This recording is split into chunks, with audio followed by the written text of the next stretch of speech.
Session 2 of 2, Atomic Robo. I've got a Hellboy book here somewhere. Imagine that I pulled that up as a prop. Okay, so we're doing 2 sessions. We're trying out the Atomic Robo rules, fate-based system. We're in mid-adventure right now. Our characters are members of the Bureau of Paranormal Research and Defense. I'm going to have everybody tell us about their characters briefly, and then I'm going to set up where we are at this moment. This is considered to be, we are still on the 2 parts. Since they're short sessions, we're still in the same session, so don't refresh your fate, okay? I'm going to tell you that now. Stick with where you're at, or if you're up above the number, keep that. So let's start with one of our 2 Rasputin connections, Bernie Rasputin. Sure.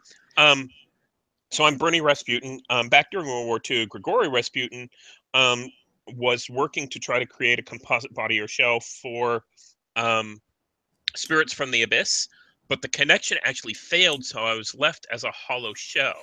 However, bits and pieces of memory and training and all that kind of stuff helped me become useful to the war effort.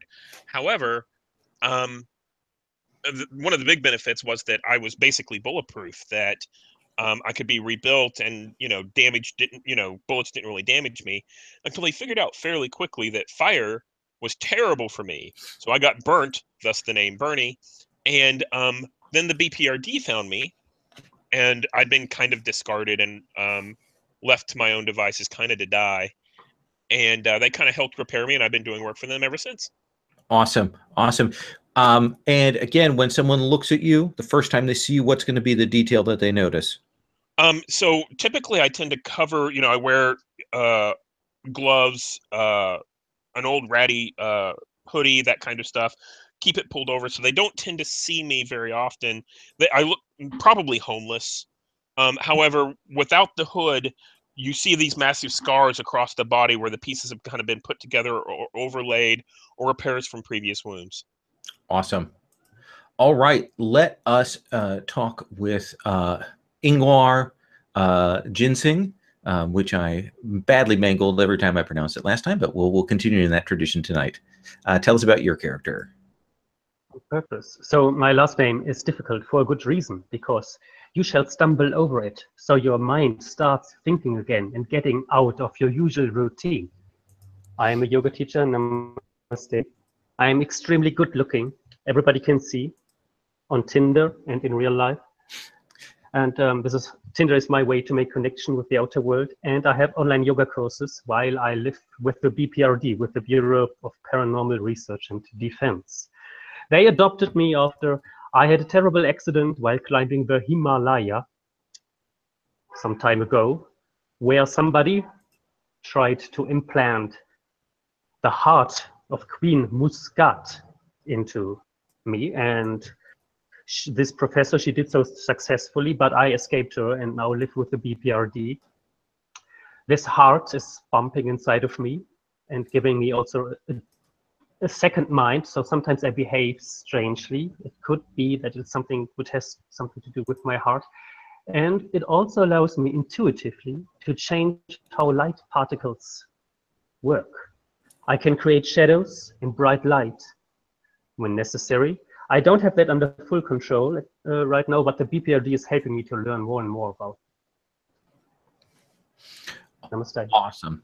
Thank you. Let's hear about Hamid Haddari. Hamid Haddadi. And Hamid Haddadi is former Special Forces, Army Intelligence.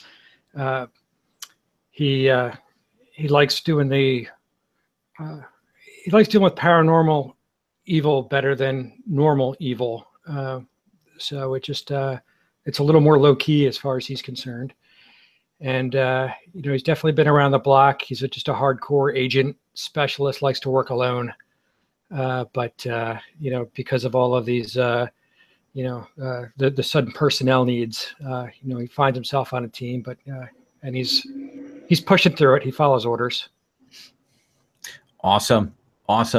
And lastly, our team leader after that is Yekaterina Orlova, or Kat, as I'll be referring to her the rest of the evening. Mm-hmm. Kat she's the occult field specialist. She got that background, if you will, from her grandfather, who was into the occult, and that is potentially the connection to the other Rasputin person, because her grandfather was supposedly related to Rasputin. So these two characters have not made that connection yet, so we're waiting to see if that happens this time around. She got into the BPRD. She was into dimensional studies. In addition to the occult, she views the occult as science that, it's just things that science hasn't really explained very well, but she's got a pretty good grasp on it, and she's understanding how to build technical objects that can enable her to deal with magic in certain ways. And that's sort of how she ended up. Was she came through basically what she would call a summoning portal into a BPRD event, and that's when BPRD recruited her after their event. And so she's done very well, and she stayed on, and she loves it because she loves all things supernatural. She's really into the tech and the science. All right. So last session, the group was called into the Providence field office, and your field director, that is Kate Corrigan, asked you to head to a place known as Serrano Dells, which is in the Huntington, West Virginia, sort of great big metroplex of just urban centers that are kind of close by, but then there's countryside around them. Most of the cities there themselves are fairly small. There's national forest nearby, all of that kind of stuff. The city of Serrano Dells, town more like now, has had a higher than normal set of clusters for vanishings. That's a standard tip-off for the BPRD that something's going on. But the particular incident that occurred was a young man was found dead at a truck stop just outside of town. He had been screaming before he died. At the autopsy, it was discovered that while the skin had not been broken, his internal organs and bones had been gnawed on, clearly by some kind of wild animal.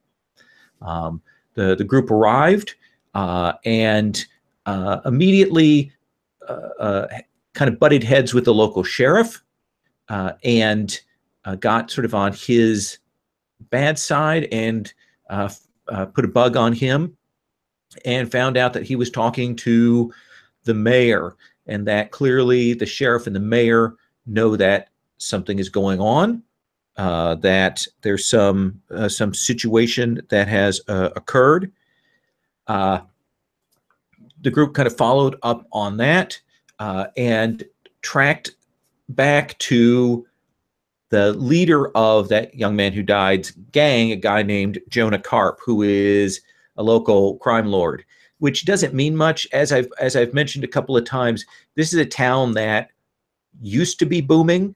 Clearly, I mentioned all of the abandoned vacation places and lots of stuff around. That this used to be a much more vacation stop / recreational place than it is now. Clearly, you're not sure what the deal is with that.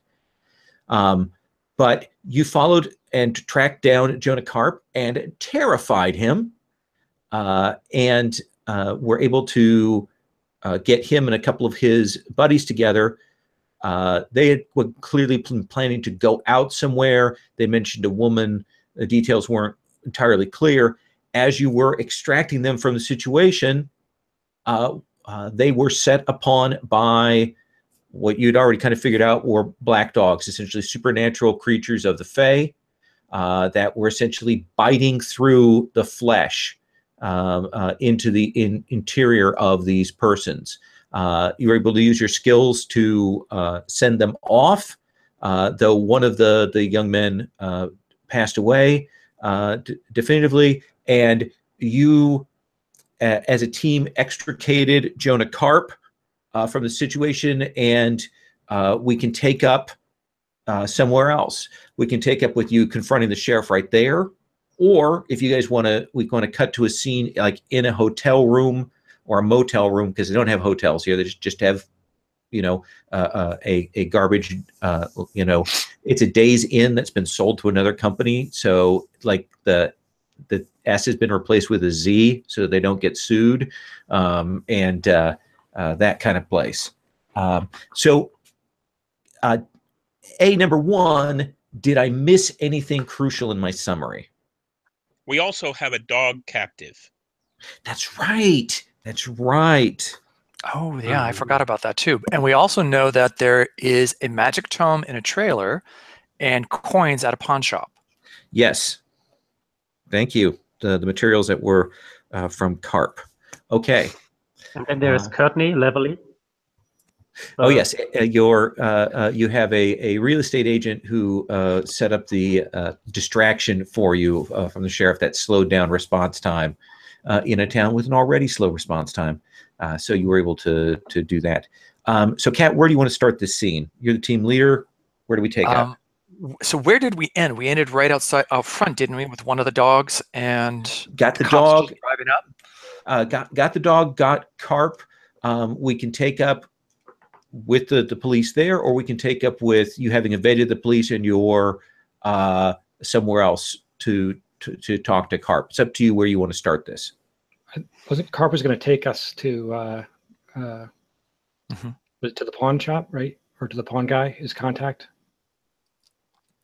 I thought that might have been what it was. And then Sure. And was the other place where the trailer was that Carp's trailer? Yeah. Okay, so which place would you go first? Well, since this isn't D&D, Kat's going to suggest we split the party. Okay. I think we might want to act quickly. Why don't we split up?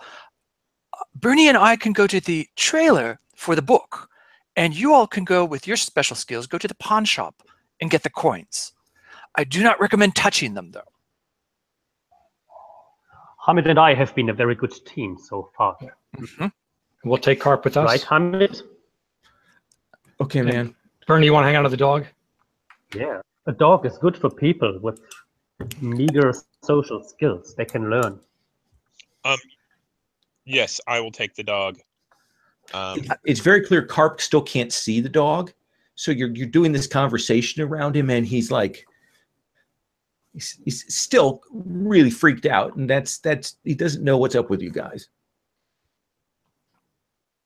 I think I just pick up the the whole crate, dog and all, and kind of lumber over to the vehicle that we have, and kind of open up the door and step inside, push the thing off to the side, look back towards Kat. All right. Who should we start with? Should we start with the coins or the book? I have a feeling the coins will be more interesting earlier on for some reason. Okay. So Hamid, I assume that you're kind of keeping control, physical control over Carp. Yes. And what does that look like? So he's got his hands kind of bound behind his back, and he's just Hamid's got his other, kind of one hand on an arm so he can easily control him. Okay. Because the pawn shop's just outside of town. It's just on the edge of town. We can go there. And I assume you guys can take the vehicle, and you will see drive up, and essentially you probably passed it on the way in. It's a little decaying strip mall. It has like a little save-on grocery store. It has a nail salon. It has a waffle place. It's not a Waffle House. They can't even afford one of those. And then there's a pawn shop there. All of these buildings clearly, Waffle Shack, clearly repurposed like multiple times. The windows are intact, but in a lot of places they've been hit by gravel or somebody coming by, with a pellet gun, and so they got those little holes and cracks that have been taped on the inside. The place is getting ready to close because it is probably now afternoon. It's getting on in the day, and the door will open, and there is a an older, balding gentleman behind the counter working on a waffle, and he looks up at you guys when you come in, and sees that you kind of got carp, and he's like, "Oh, hey, sirs." Hello. Hello. And kind of clearly doesn't want to say anything because he doesn't know what the situation is, whether you, what is going on here. I jiggle Carp's arms a little bit, like kind of like stick a thumb into his ribs, just to get him to prompt him. Jeremiah, I came to reclaim those coins that I hawked, and Jeremiah goes, okay. Let me get him. You didn't pawn him; you sold him to me, so it's going to be. I'm gonna have to give you a markup on that. And this guy will go back. Goes to a little safe. Looks at you guys, puts his body in front. Puts in the code, and opens it up, and he will come back with a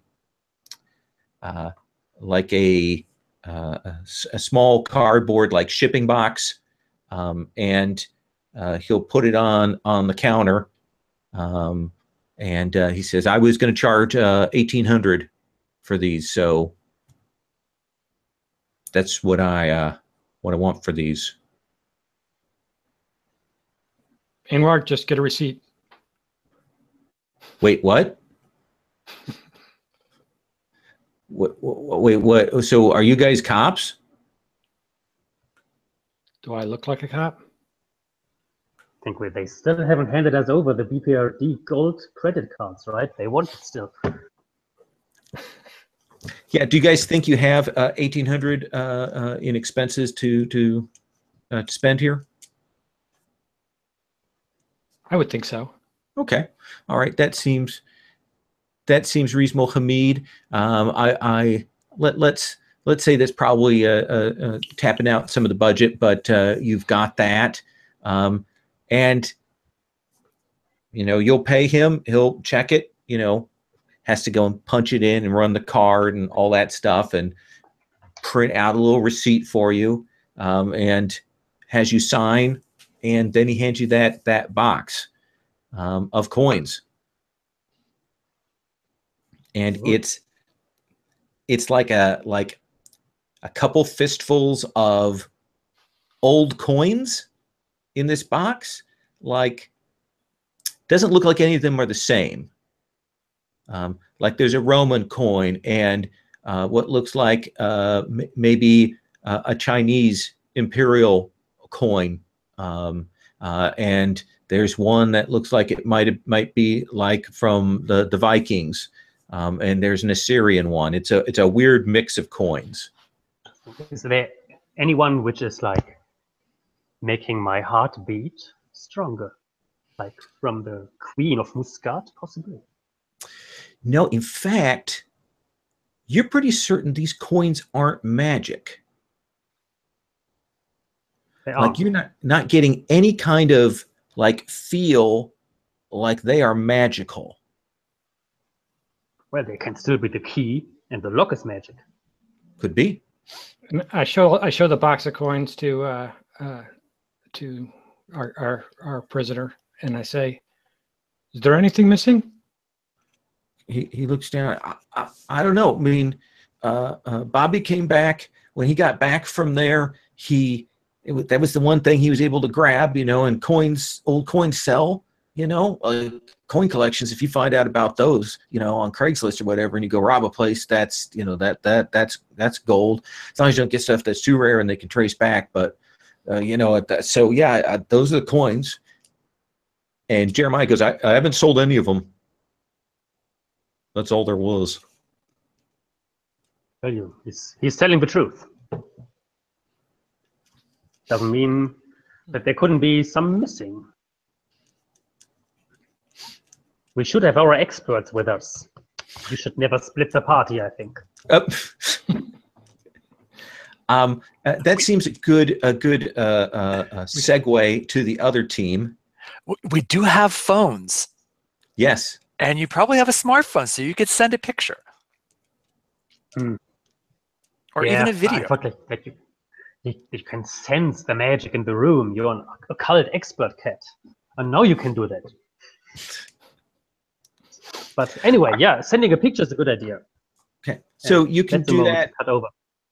And you've got the coins. We'll cut to the trailer park.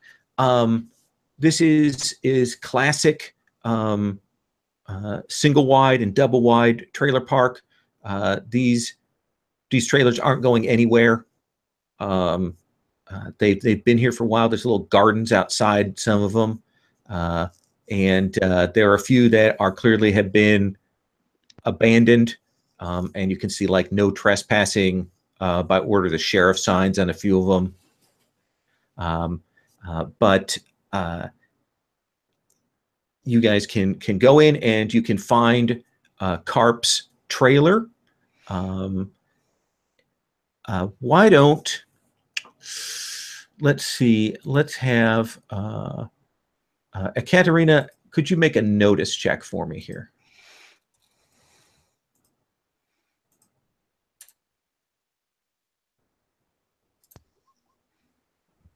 What do we got?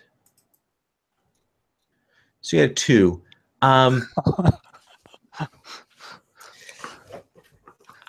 So you're going to guess somebody else has maybe been here. It has that looks like basically the sign that you two get is that the front door has been jimmied. Well, that saves us from having to jimmy it. So I guess Katerina will probably pull out some of her weapons or devices and have them on the ready, and say, Bernie, would you go in first? So I think Bernie came out of the truck still kind of holding the dog crate under his arm.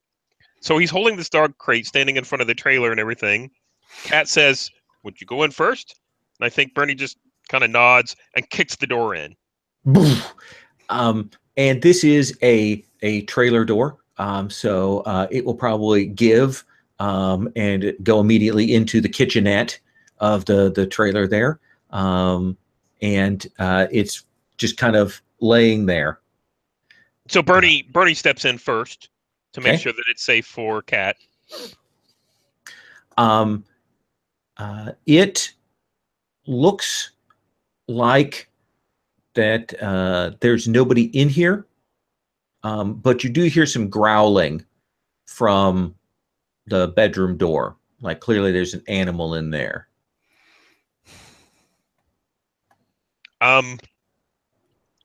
I think I'm going to step back outside the trailer, put the dog down, and the dog crate down, and then go back inside towards the back door, kind of looking at Kat to see what she's doing, and then I'll get ready to open the door and grab whatever's in there. Okay. What are you doing, Kat? I think Kat would be getting ready to back Bernie up in case the dog attacks him. Okay. Just somehow, like, I picture Kat as being somebody that might have a taser or something like that to disarm the dog. Absolutely. So if the dog jumps for Bernie, then Kat would be able to assist. Okay. So Bernie, do you kick this door in again, or are you opening it up? What's your plan here? So yeah, I think that I lean back to kind of try and kick in the door, and I think Kat probably stops me and says, see if it's open first. And I'll try and unlock the door. Is it open? Yeah, it's unlocked. It's open. You actually have to be careful not to break the door because it's that flimsy. Of course. And you'll open it up, and you will see this Doberman, like teacup miniature Doberman. So it's like about this big. Okay, and it is yipping with all of its heart at you. All 8 inches tall of it. I kind of turn and look at Kat and say, "We don't have to worry about what to feed the other one now, do we?" Bernie, that's not very nice. It's just a dog. Oh, okay. And I'll kind of, step in, look around. The dog is just free reign, or Yeah, it looks like it was just locked in the bedroom. Does the place? Go ahead. I was going to say, Bernie, we need to find a book. It needs to be an old-looking book or something with occult symbols on it. So you said that the place looked like it had been broken into. Does the place look like it's been turned over? Let me have you make a notice check for me here to ascertain the level of toss. Yeah, that's a 6. Okay.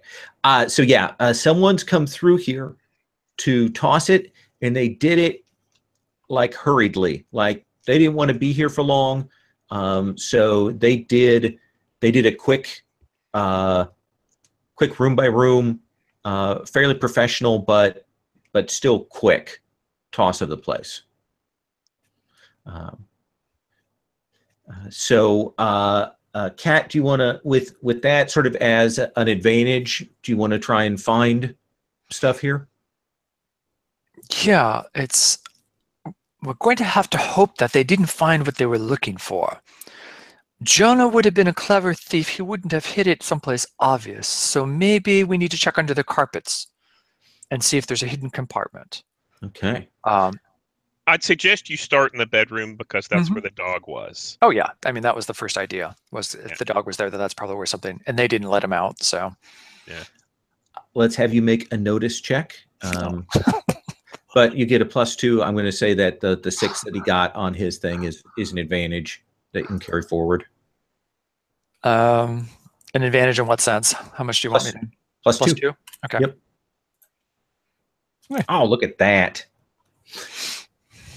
Where do you find this book? It's going to be under the carpet, under the dog's kennel. So you have to move the kennel and move the carpet, and that's where it is. Okay. And this is a guy who doesn't take very good care of his dog, so there's a little bit of that as a natural barrier that you have to. You'll also find there's some other criminal loot. There's probably a gun there. There's probably some drugs. But the book that's there is a smallish volume, red leather. And it says Torson's Guide to the Fae.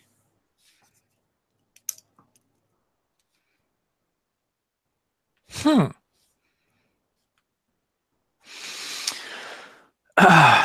my specialty is demonology, not the Fae. This could be very interesting. I could learn something from this. And so I imagine she'll open it and check and see if there's an index, a table of contents. There is, and this thing is wildly annotated. Like there are notes and marginalia all throughout it, in a tiny, close scribbled hand, just all over the place here. And she'll turn to the bed, I guess, and do like a trick where she just you drop the book and see what page it falls open on, because if it had been held open to one particular page recently, it would probably open to that. Ooh, that's interesting. You're an occult field analyst.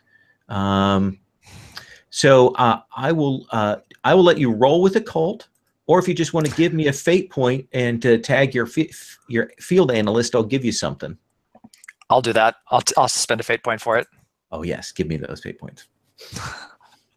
I had all of them the other night in Dresden Files.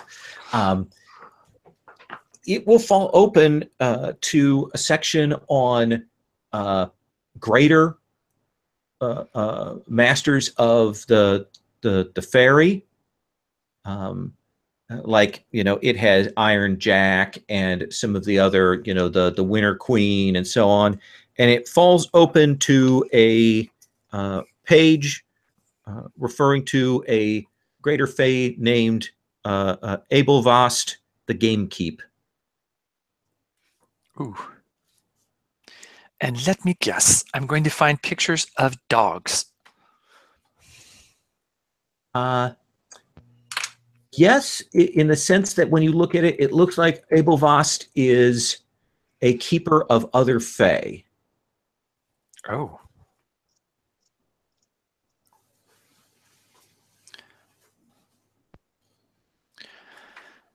Okay. And does this page have a summoning, or is there anything in the notations that would indicate what this page was used for recently? So there's a set of marginalia in there, clearly by the person who annotated the rest of this, and some of that is marked up by a second person, like the second person is trying to figure out about Abelvost. It's more descriptor. And some discussions of Abelvost. It doesn't look like it's necessarily a summoning ritual or anything like that. Huh. Does that seem like reasonable info? Mm-hmm. Okay. And so she'll pocket the book into her bag, or I'm assuming she probably has a backpack. Making sure not to touch it with her hands. Okay. So I think while Kat's doing this, I think that Bernie's kind of in the background, and you see him kind of walk across the room every once in a while. I think there's a little dog crate, didn't we say, for the little Doberman? And I think he said, you can see him kind of looking at the little Doberman and the dog crate. I think he puts it in and closes it, and then I assume that there's probably some dog food around here. So he's going to pick up the bag of dog food and probably walk out to the truck and kind of pour some dog food into the little crate. And I think he pours a lot of dog food into the big crate, to try and feed the little Blink dog that we have. And kind of puts that in the back and, waits for Kat to get done. Okay. The dog, you can see it now because you've spotted it. So when you pour that in there, that dog looks at that, looks up at you,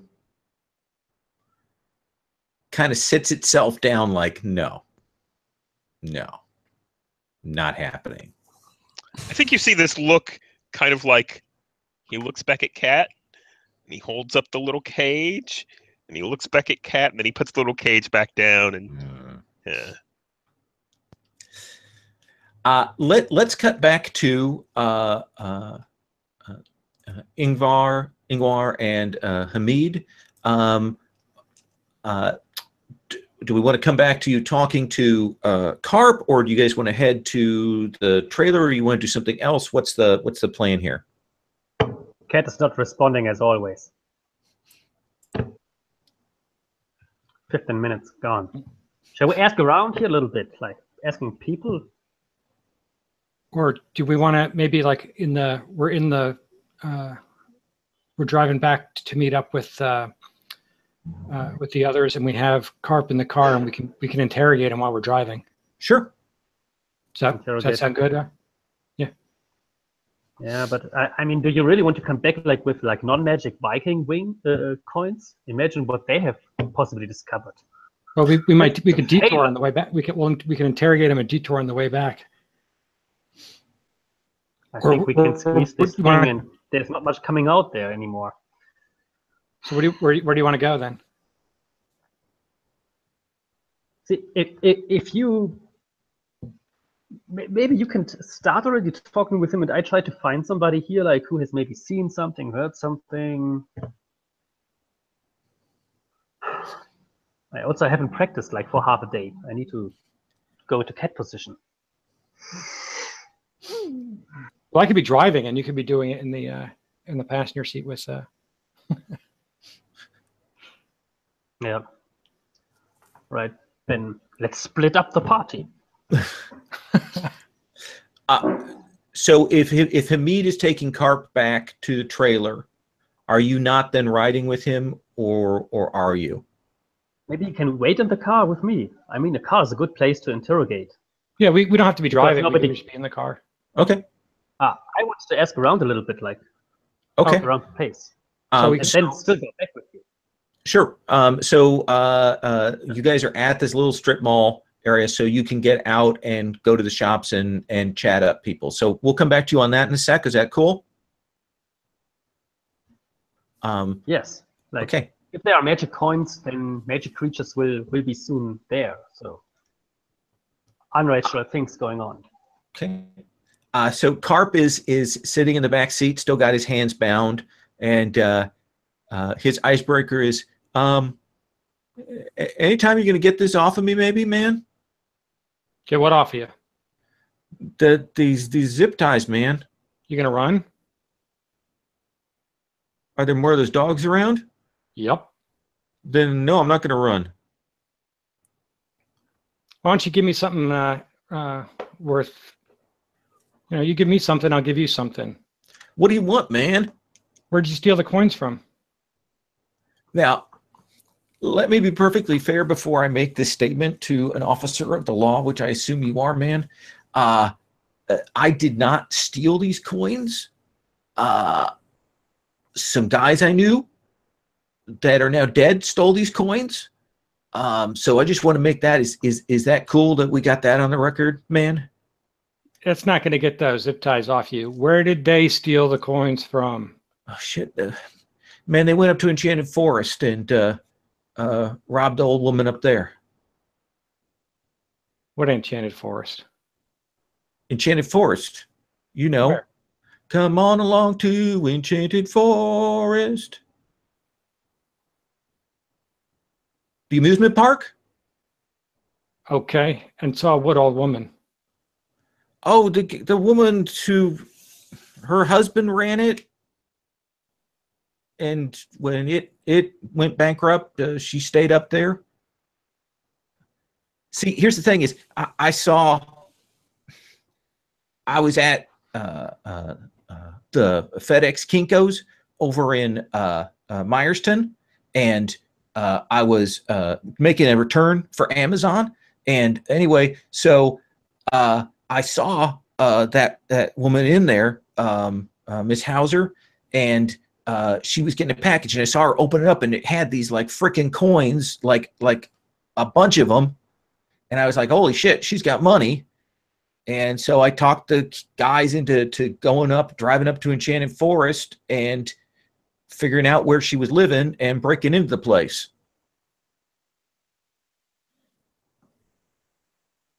I see. Is that worth a zip tie removal? We'll find out. And I text I text the others kind of an update of what's going on and to think about the Enchanted Forest. And I'm also text it like in more to see what people have to say about that, the Enchanted Forest. So I don't think Bernie texts, but whenever Cat gets the text and talks to him, I think he's too clumsy. Yeah. Yeah.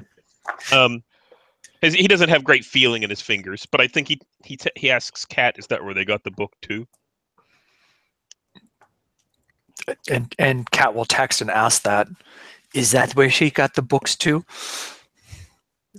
So I kind of turn around and like maybe Cat sent me a picture of the book, and I kind of turn around and I show him the picture on the phone. I said, "Tell me about this," and maybe then I'll loosen those zip ties.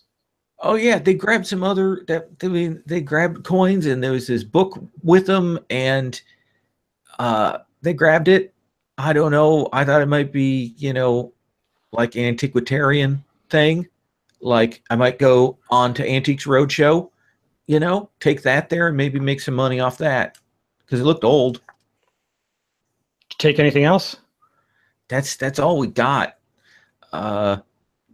Jimmy got, and we haven't heard from him. And when they heard him freaking out somewhere in the park, they took off. So that's all they brought back with the coins and the book. And did you open this book? Yeah. Did you read from the book? Yeah, I can read. Tell me what pages you read. A whole bunch. Like a chapter. Did you read any of it out loud? No. Did you write in the No. book? No. Did you rip out any pages? No.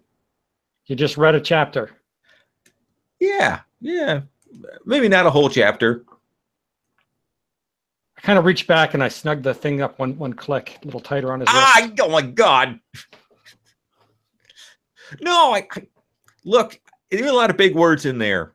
So, I haven't had to read like that since 7th grade. So I just flipped through it. There were some pictures, had some boobies in a few of them. It was all good, man. Did you tell anyone else about this book? No. Who would I tell?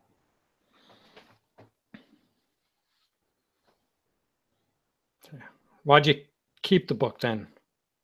Like I said, Antiques Roadshow. Sometimes I come up to Greensboro, and then I go down, and they had a guy on who they found, he got like his dad had a Russian gun that he got, and it was worth like a couple $1,000s. All right, you sold the coins, you kept the book. I'm not fully buying that, so the zip tie stays on for now. Oh my, what? No, dude. And we'll cut to Ingvar. So Ingvar, there are several shops here. They are maybe a total of a dozen people across these different stores. What do you want to do? Do they have Thai massage? They have a nail salon. All right, you take what you get, right? So, that's the best opportunity to talk with a hairdresser, nail salon, or massage to get information about what's going on in a certain area. Okay. And I like talking on the internet, and so I like listening to people in real life because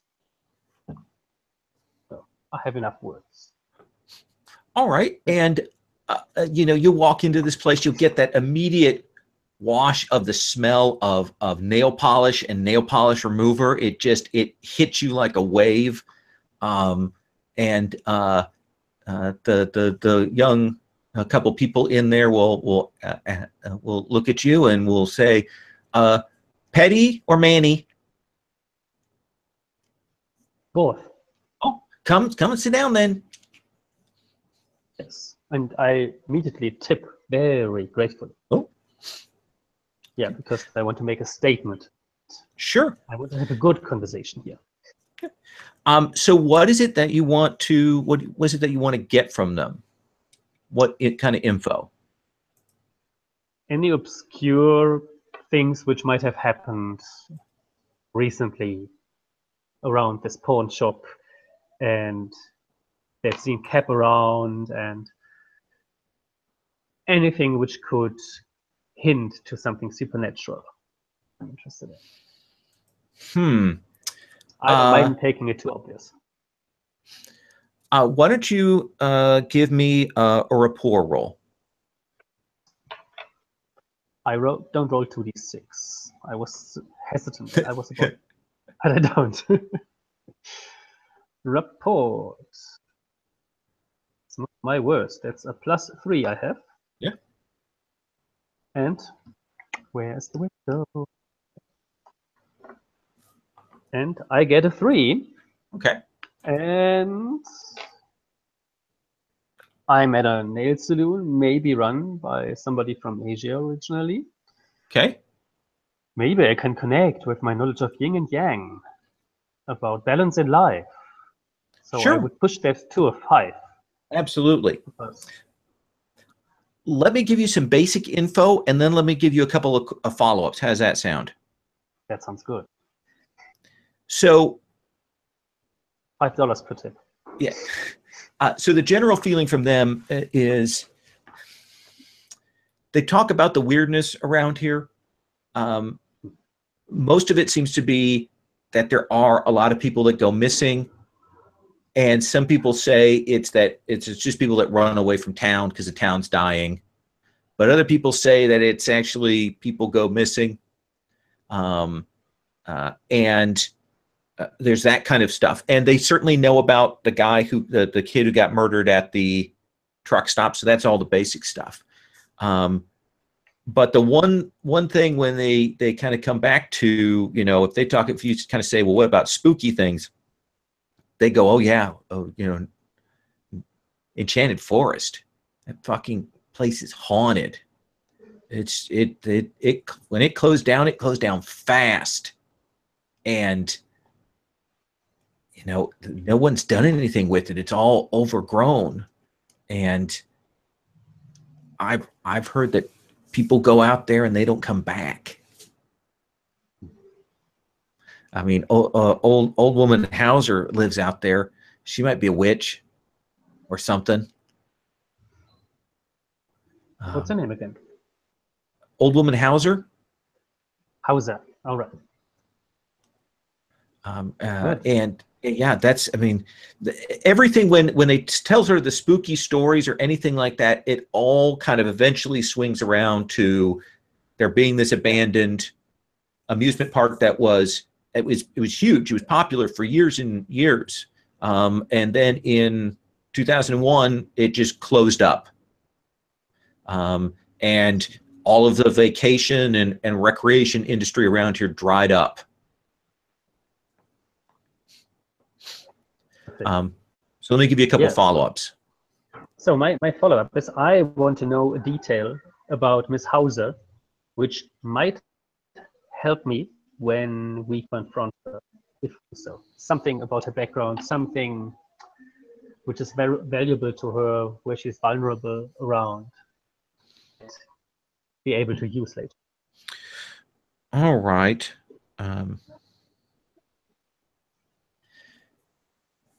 They will say, you know, the few times they've seen Hauser, that people say they've seen her, she has been, you know, putting up no trespassing signs and like doing stuff to like take care of the park. Like they've seen her doing work on it. So clearly that's important to her, even though the place is just falling apart. Does that seem like a fair detail? So we might be able to tease her by destroying something or pretending to destroy something. All right. Okay. Cool. Yeah, I write that down as an aspect. Okay, please do. Thank you. Thanks for the nails.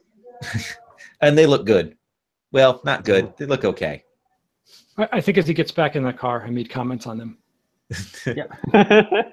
Yeah. Hi, Hamid. All right, let me cut back to the trailer. You've got this book. They've texted you some info. Again, once one group gets info, we assume that the other group generally has it. That's the default assumption, unless otherwise stated. So what do you two want to do? Bernie, I think we need to go investigate this enchanted forest. I think that's probably where everything is leading, and maybe we can return this big dog to Madame Hauser. And if these books and coins were stolen from her, then maybe that will end us. And remind me, didn't we overhear something? I think we overheard something from the mayor's office. Didn't the assistant say something about some lady needing to stop something? She better stop it now? Wasn't that something that she said? I don't know. Maybe. You think it's smart to take the book back to her? She might get mad at us. Well, Bernie? Sure. Probably not very well, but sure. This is West Virginia. It'll be okay. Yeah. We could always make Carp give her back the coins and book. This is true, Bernie. That's a very good idea. You're very clever. Very clever. You remind me of my grandfather. He was very clever also. So shall we...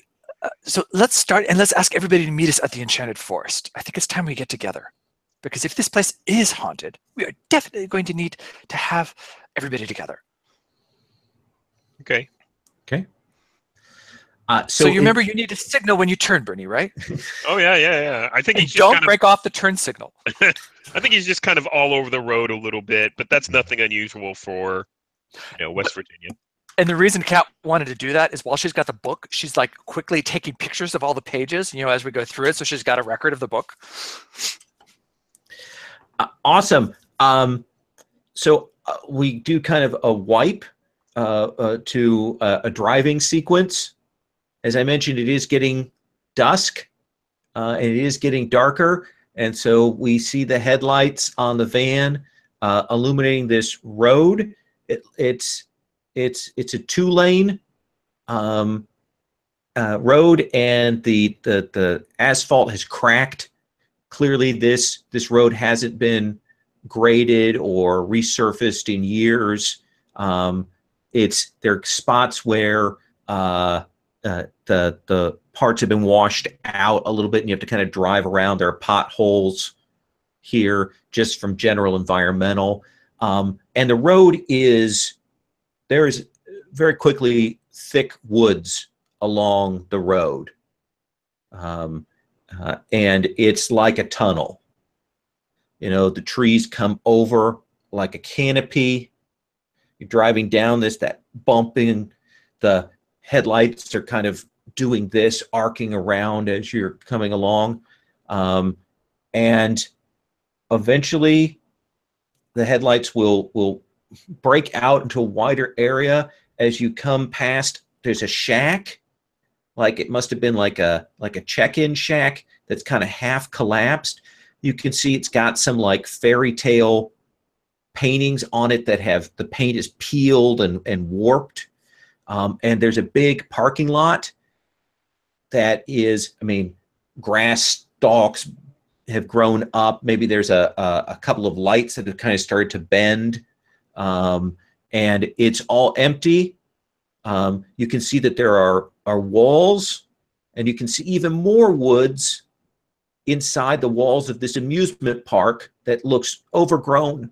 And from here you can see like the towers of a castle in the distance in the center of that park. But the other thing that you'll note that your headlights will catch as you pull up is there is a van parked here. And it's the only other vehicle, and it's clearly a new van. And that's what we'll take up in 5 minutes. Let's have our bio break, and then we'll continue on.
So, Chris, are you going to Midtopia this year then?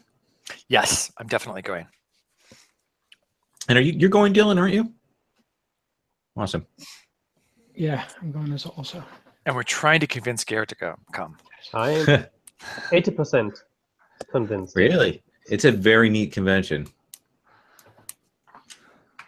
I think the other two of you are much closer than Garrett is. Yes. But I'm horrible that way. I just, you know, it's like all the high school peer pressure I can bring to bear. Mm-hmm. Everybody's doing it. Your parents will never find out. Yeah. I wish I had gone when I was in the Gauntlet, because the one time I went, it was very much, oh, here I'm going to show up my games and then I'm going to leave. So there we go. It's not too late. God, no. I'm very much looking forward to meet all of you. It's definitely a part of it. I That's why mean, want to go. if Garrett's able to come that far, can't you just hop in a car and drive? It's 10 hours. I've checked. So it's a 10-hour drive. For me as well. Yeah, for you as well. But it will never be that short again. Amtrak. Yeah, that's true. We Yeah, should do 'cause I did fly there the last time, and I was like, this airport is from hell. So. Oh, you did Newark? Oh, Newark. Yeah. That was, and as you know, I've flown to Moscow and Cairo, and Newark was the worst. So. All right. So. The group has pulled up. It is getting dark. You've got this old, overgrown parking lot, which was once for all the visitors. There's sort of walls, gates around the park itself. They're clearly buildings. You can see like a tilted a Ferris wheel that looks like it's starting to come down. There's probably a roller coaster. You're seeing the tracks for that. It's wooden, so basically it's just frame left. But then there's trees all inside that place, and you can see some other buildings with that sort of castle tower in the distance being the most visible. And then there's this van out front. What kind of plates does the van have? It looks like it's West Virginia plates. It actually probably has a municipal government plate on it. What do you guys want to do? A municipal plate?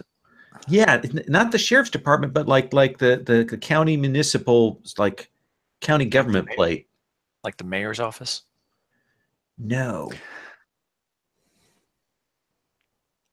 So, assuming we have connectivity, Hamid, can you send that off to have it analyzed by our specialists? The vehicle info. Yeah. Yeah, I think what Hamid does is he's got his little sort of little robotic intelligence gathering vehicle thing, that remote control that he drives out, and it kind of scans the vehicle, looks underneath it, gets the license plates, kind of grabs everything and streams it right back. Ooh. High tech. With that description, I will tell you that this is the transport van for the Youth Services Bureau for the county, essentially for juvenile offenders who are on work programs.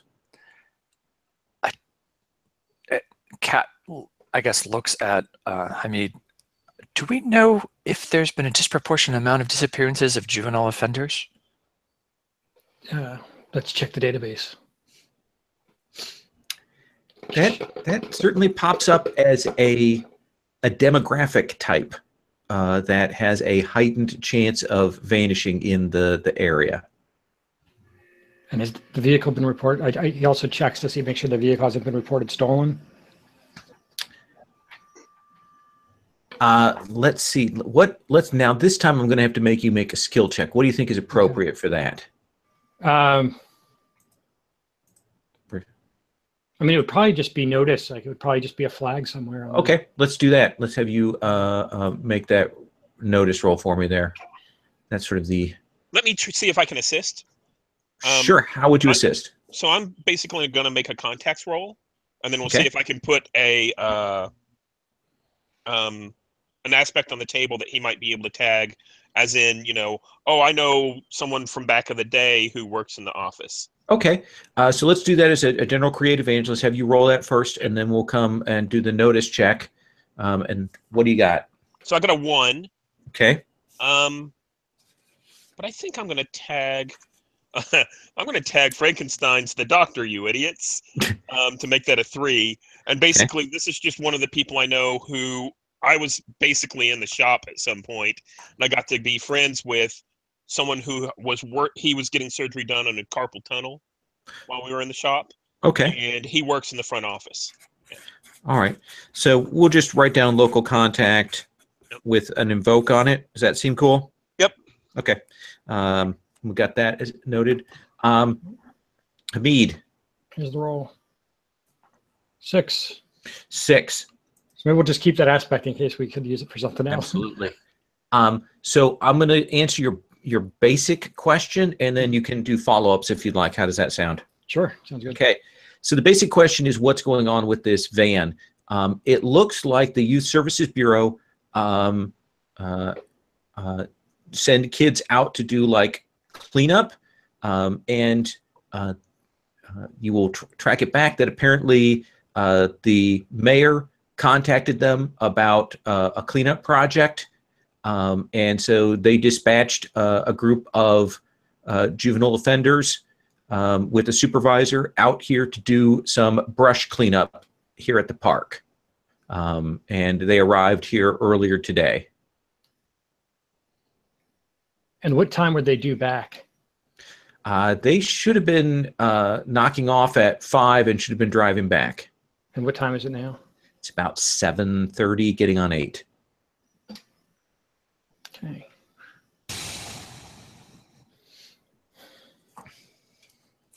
We need to find those children. Any follow-ups? I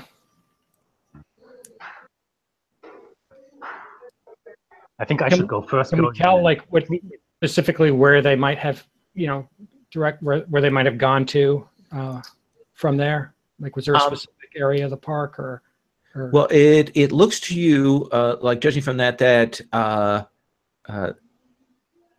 well, yeah, actually, that's a good thing. Let's say the request was put in to do the brush clearing by the central building of the park. So in at the castle. Cool. The castle. Excellent. All right. I go in patrol. I will tell you if I find something. Then I disappear. All right. So Ingvar is going to do his vanishing act. So with that in mind, we'll come back to him. What do you three want to do? I think Hamid also does his vanishing act because he's like, that's my thing. And like, he wants to go and recon the building. Okay. So he vanishes also. All right. So those two, you two hitters of the 3 hitters that you have will vanish on in. Kat and Bernie, what are you two doing? So I kind of look around, and I think I look at Kat, and then I look over at Carp, and I'm like, Carp's like, I'm not fucking going in. What about the big dog?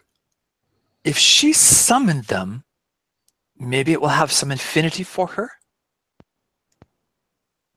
Can we take the big dog out and like leash it and muzzle it somehow? Conceivably. If anyone can build a muzzle for this thing, I bet it's you.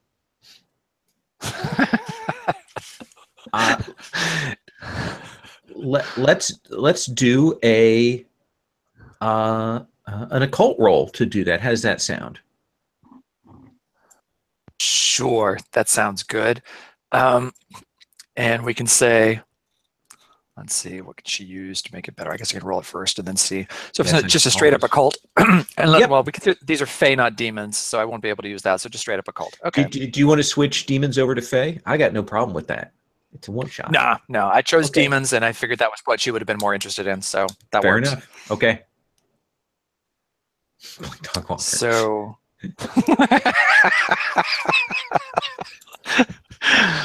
Oh, that didn't go well, did it? No. Okay. Well, then Let's see what you roll. I'm going to say that I am going to tag Ancient Tomes. Oh, no, I can't use that skill to overcome or create an advantage. And can I use it, though? Can I use Demonology? If I say, I seem to remember about a demon dog that needed to be bound in a similar way. And they used, what did they use? Silicone hairbands, and she pulls one out, and a sprinkle of silver dust, and she pulls into her bag and gets some silver dust. And so what I'm trying to use is the Ancient Tomes, which enabled me to use Demonology and get the +4 PPRD skill rating to the total. Okay. So I will let you do that. What do you want to call that skill? That advantage? Muzzled. Okay. Let's have you do that. Muzzled. Roll it. Okay.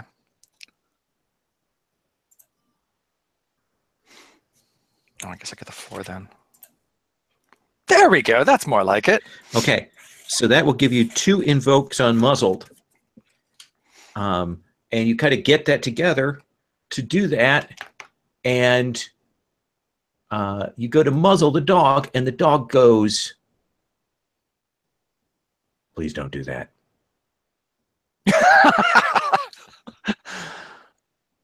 Oh, well, if you promise not to attack any of us. You have my word, then I will not attack. And you won't run either of away. you. No, any of the 4 of us, or any of the children that are here. How about I just promise not to attack anyone for a day and a night? I think that will work. And you do All not right. run away until we're done with this. Fair enough. I would rather not go back in there. Ah, so you were in there before. Was it Hauser that summoned you? No. It wasn't a lady? No. No. I'm Abelvast's dog.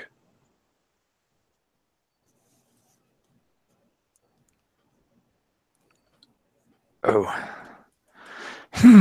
This is getting a little more complicated than I expected. And how long are you here? Until we are released. Did you have a specific assignment? Abelvast is not a giver of duties. He is a keeper of us. Well, he wasn't keeping you very well, was he? There's a point of contention there, yes. So let me cut from that. You guys have the dog. I assume that Bernie, you were kind of keeping it in check while he got that set up. Until Kat started talking to it, and then I think he kind of looks at Carp and he goes, "She's talking to the dog." And I think Kat will shoot back at Bernie. Can we keep him? All right. Yeah, Carp is not getting what's going on. He still doesn't think there's a dog there, so he's having a problem with you saying that she's talking to a dog. Bernie's just a good ventriloquist. Yeah. Apparently, they teach Frankensteins to do that. So let me cut then to our stealth master of darkness. What are you doing, Ingvar? You said you wanted to go in to the facility under cover of darkness, correct? Without my special powers, I think I'm good enough. As you can see, going secretly into this, I sneak like a yoga master through the forest, the enchanted forest. And then I will appear at the building and try to find a hiding place because I know that Hamid is with me and using his own. Well, there are two technique. parts to this right now, the problem that you have. Okay. Certainly, we're going to have you make a stealth action. That should be no problem for you to evade the notice of the things that are around and about. So just roll. I'm assuming there's not going to be any problem. No problem. Oh no, +5. Yeah. Oh wow.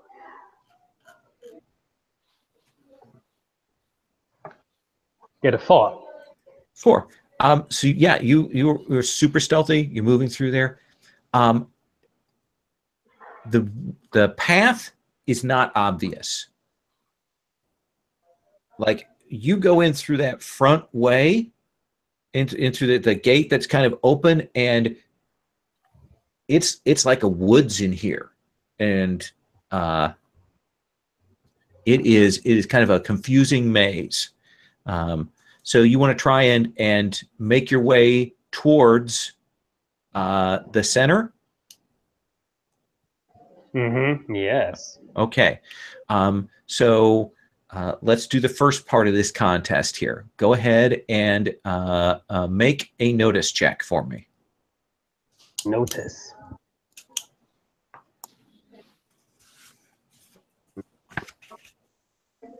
Notice. Average +1 I have in notice. So I get a 1. A 1. This might not be enough. That's not going to be enough for a victory on that contest. I will. I need to.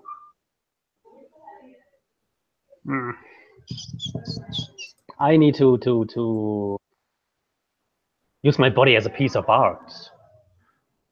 Go smoothly, like the wind itself, flick-flacking through the park. Okay. So you do that sort of flickering. So you want to bump that up to a 3 then? Yes. Okay. So you will get 1 victory. I will come back to you for the next exchange. And I want you to imagine that you are moving through this park.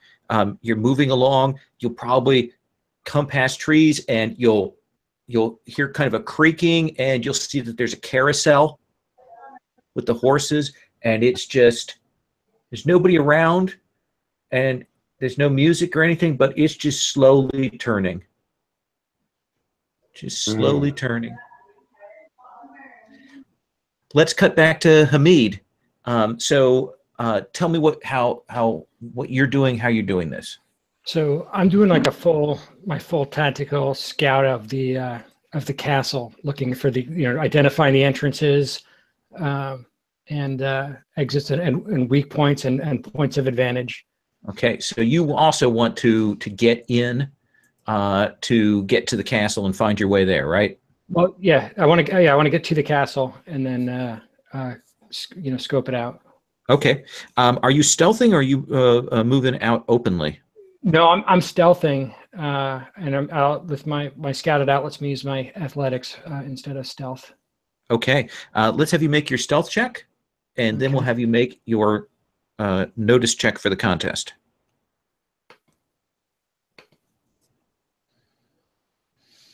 Okay.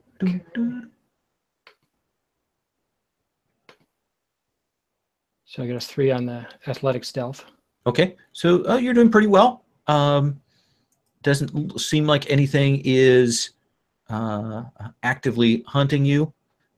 You haven't drawn attention yet, so you don't alert the locals. And then let's have you make that notice check. Okay.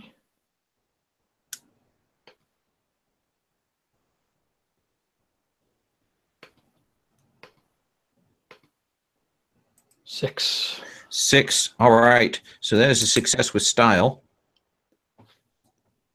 So you will be moving through here, and what is it that kind of gives you a better sense of what's going on here? What do you do? What do you see that helps you find a path through?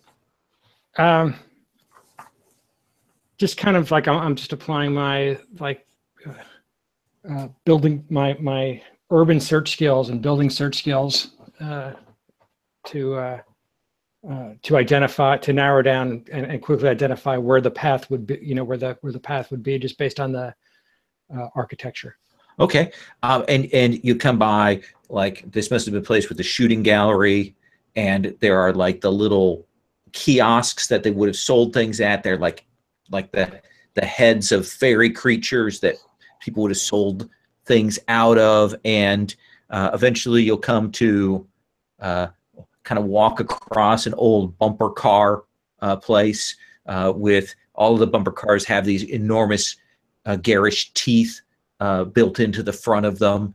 Kind of steer clear of that, and you're getting closer to the castle, and that's probably the first time that you're seeing some illumination. It does look like up ahead there's a light in the woods there, but we'll come back to you. I'm going to check in with the outside team, see what they're doing, and then I'm going to check in with the one who's one of the shadows.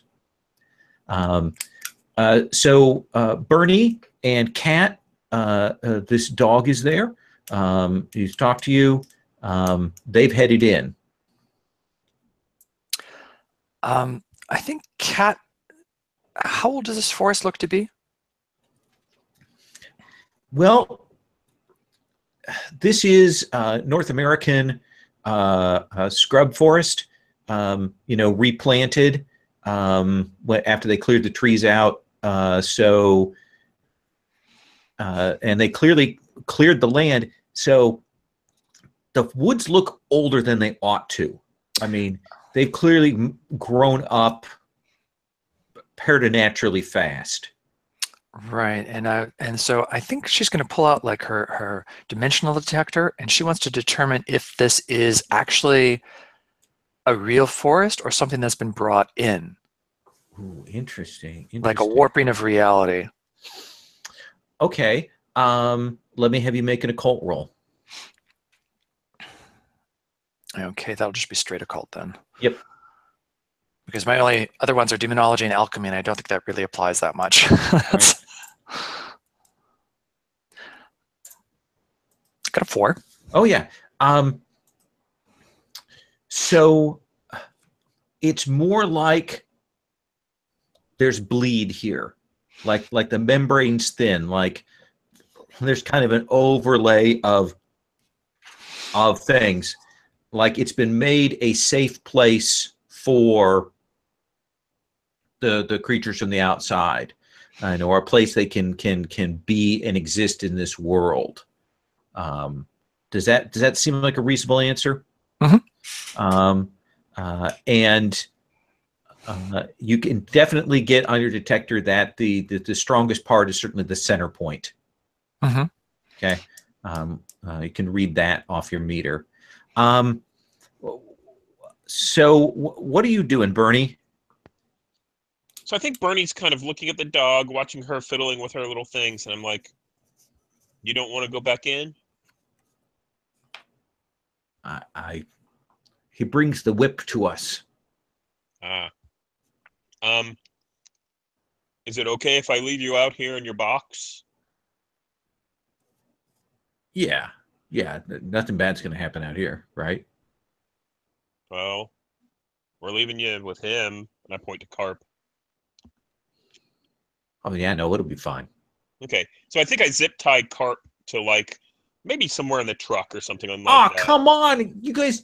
I already had a set. Oh, Jesus, now I'm double zip tied. I clipped the other ones off so that they're not really restraining him as much. But so they're not digging into him. But he's now zip tied to the truck on the inside. So I'm like, if you hear any yelling, get the truck started. Okay. And I kind of look back at Are Kat. you leaving me the keys? I look back at Kat and I say, I need to leave him the keys.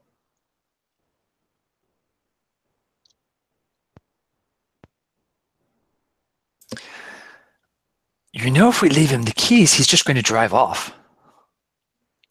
Oh, yeah. Okay. He's just going to have to hope we get back before anything really bad happens. Okay, yeah. Maybe he's been in here and he can tell us the safe way in and the safe way out.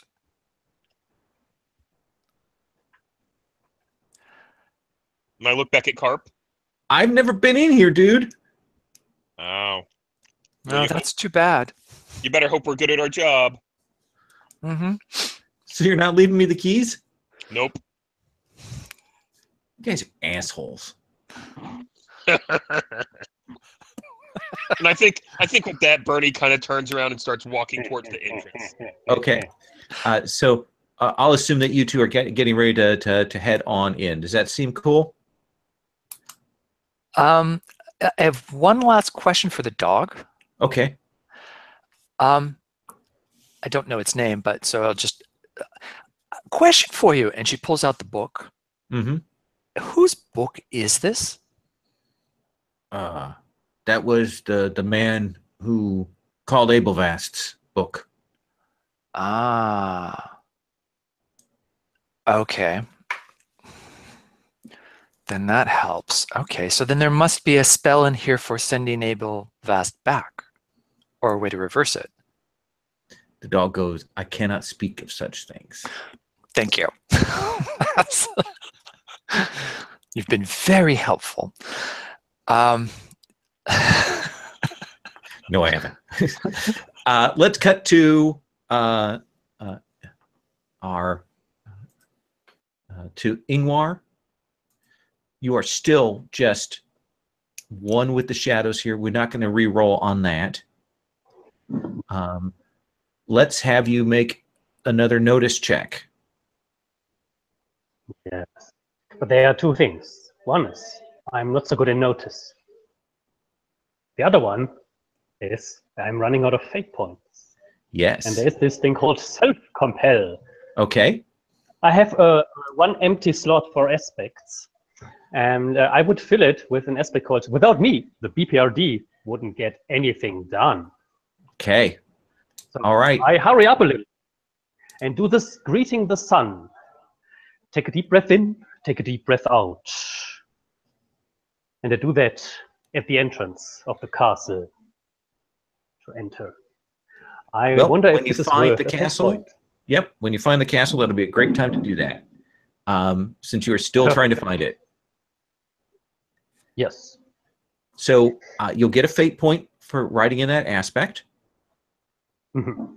And then you'll make your notice check. Still do my notice check. Ah, okay. Ah, that's.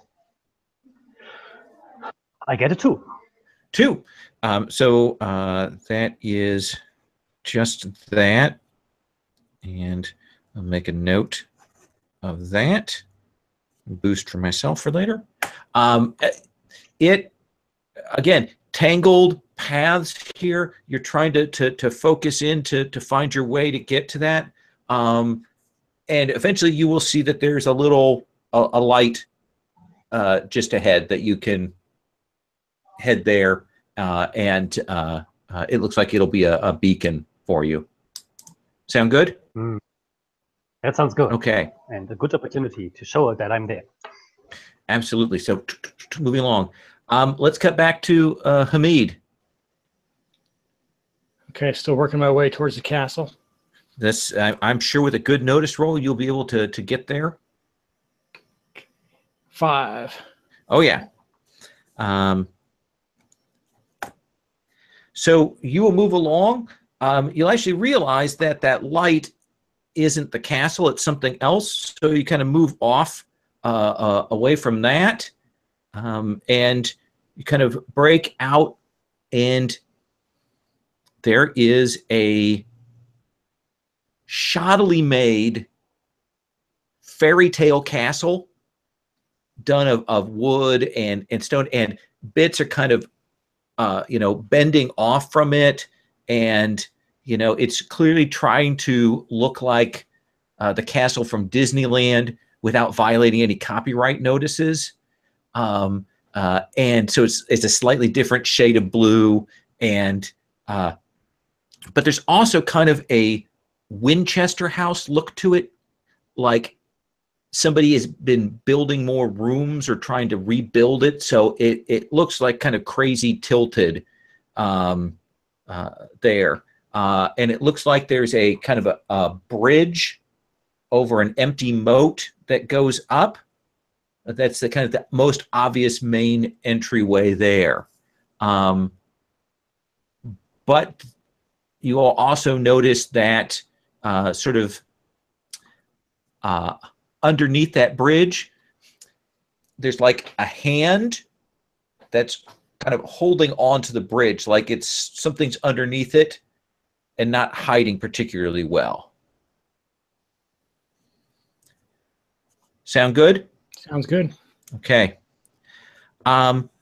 Let's come back to you two outside, and then we're going to cut back to Ingvar. How are you finding your way to the center? I think Bernie is just lumbering his way through. He's kind of cutting a path first. Okay. He's got a sight, on the castle, and just makes a direct beeline through there. There might be a path, but I don't think he cares much. Okay. So you want to try and it's still going to be noticed just because it is about your bearings in here, because once you get in amongst the trees, it's very hard to see.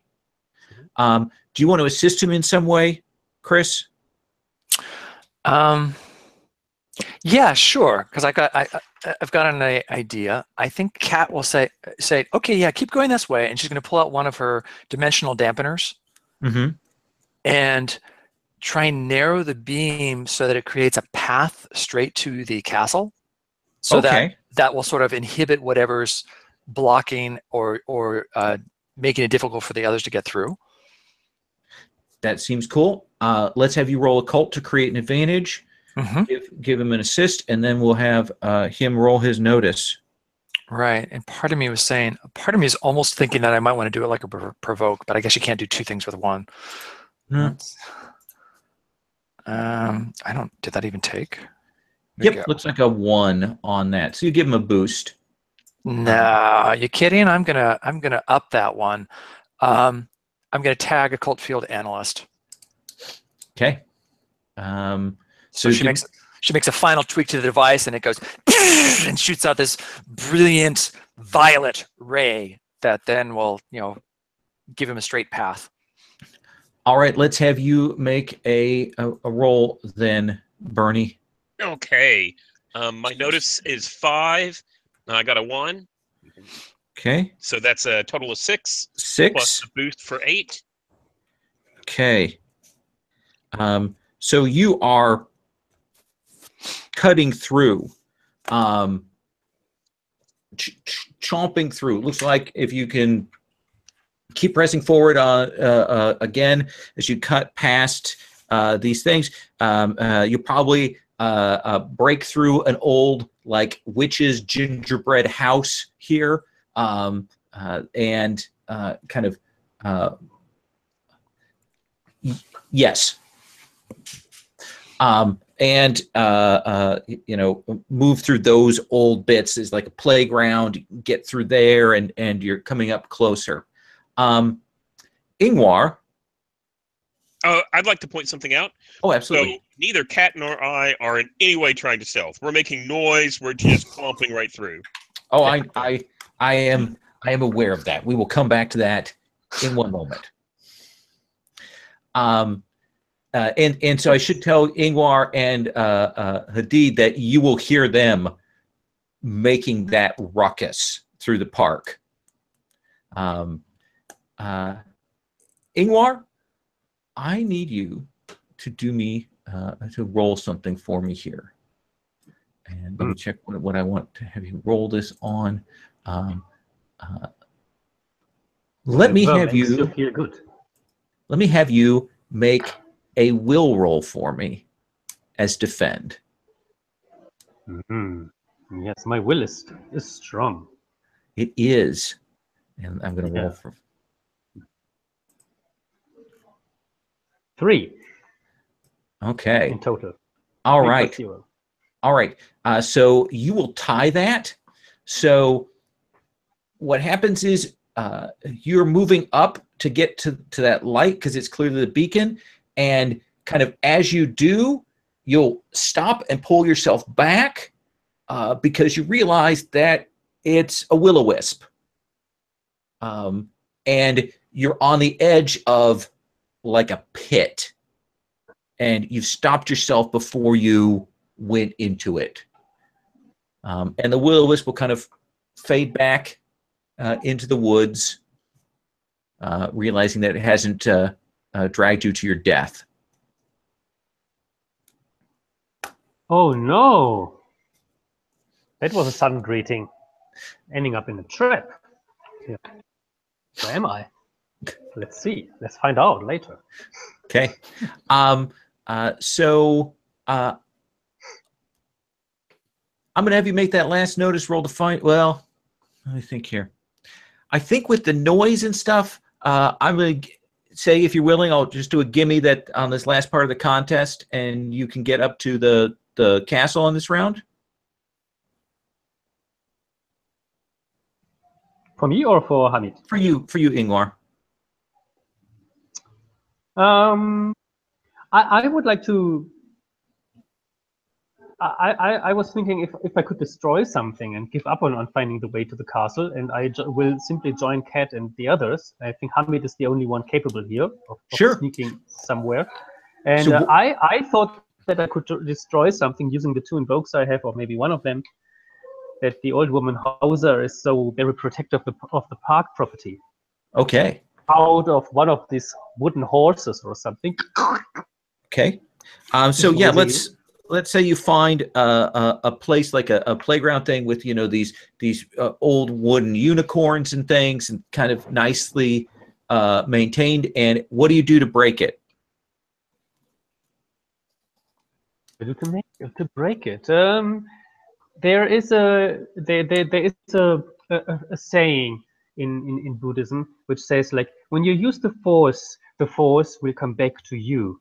And so I will just jump against it. Okay. So let's have you roll athletics with that. Maybe physics even, which would be worse for me. So, but could be applicable. All right, let's have you roll that. And I think Dylan's pointed out that does feel like a self-compel of you switching your tactic there. So I think I'll give you a fate point for that. Actually, it's both on average, so I didn't down myself on a worse skill. Well, for switching, so okay. We're all good. All right, so yeah, it's a 1. Do you want to use those invokes? And I use the. Well, I want to use them, but like to get the attention of the lady. So I want to make it really noisy. Yeah. So it is. But I would like. Go on. I'm fine with getting some pain from it. Okay. So describe to me what that looks like with your kind of slightly ineffectual attempts to destroy the park property. Well, you hear me screaming because I try my kung fu skills, and I don't have kung fu skills. That's the problem. So, hi guys!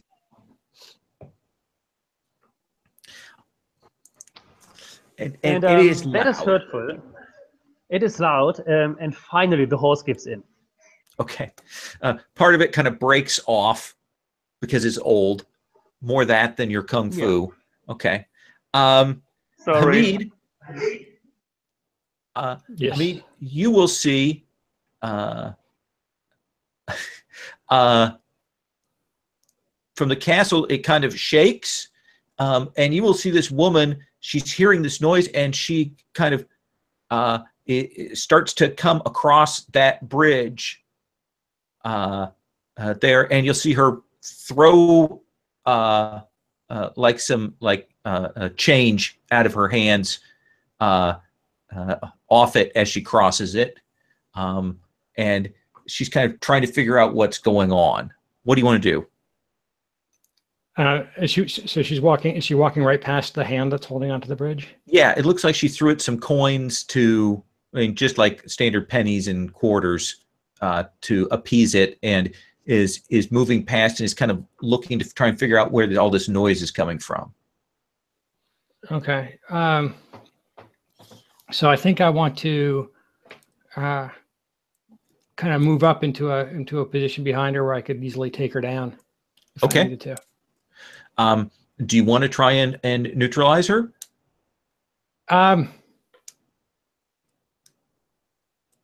Yeah, but I think the way I want to do it is I kind of want to just like, basically come up behind her and like cover her mouth and like, take her down so she can't scream, or so it's like a silent thing so nobody else knows what's going on. Sure. So let's have you roll that, and we can probably do that with well, we've got athletics and combat are both at +4, so roll with a +4. Okay. I'll do it with athletics, since it's a surprise attack. Oh, a 5. Oh yeah. Roll 20 loves me. Sherry would be super jealous. So she's an older woman. She's frail. She's not expecting it. And you get her, and you will hold her down, and you have control over her, and it's quiet. Does that seem reasonable? Yeah. And can I kind of whisper, "Are you Hauser? Don't scream. I'm here to help you." And she looks confused, but she's still being drawn with that. And you hear some noise coming from the castle now. I assume you two are still pressing forward, just going to kind of tear through. That's right. Okay. Then I think that what it is you can kind of break through the woods. Your little dimensional thing kind of lighting up. You will see probably more in the shadows, but Hadid has someone held.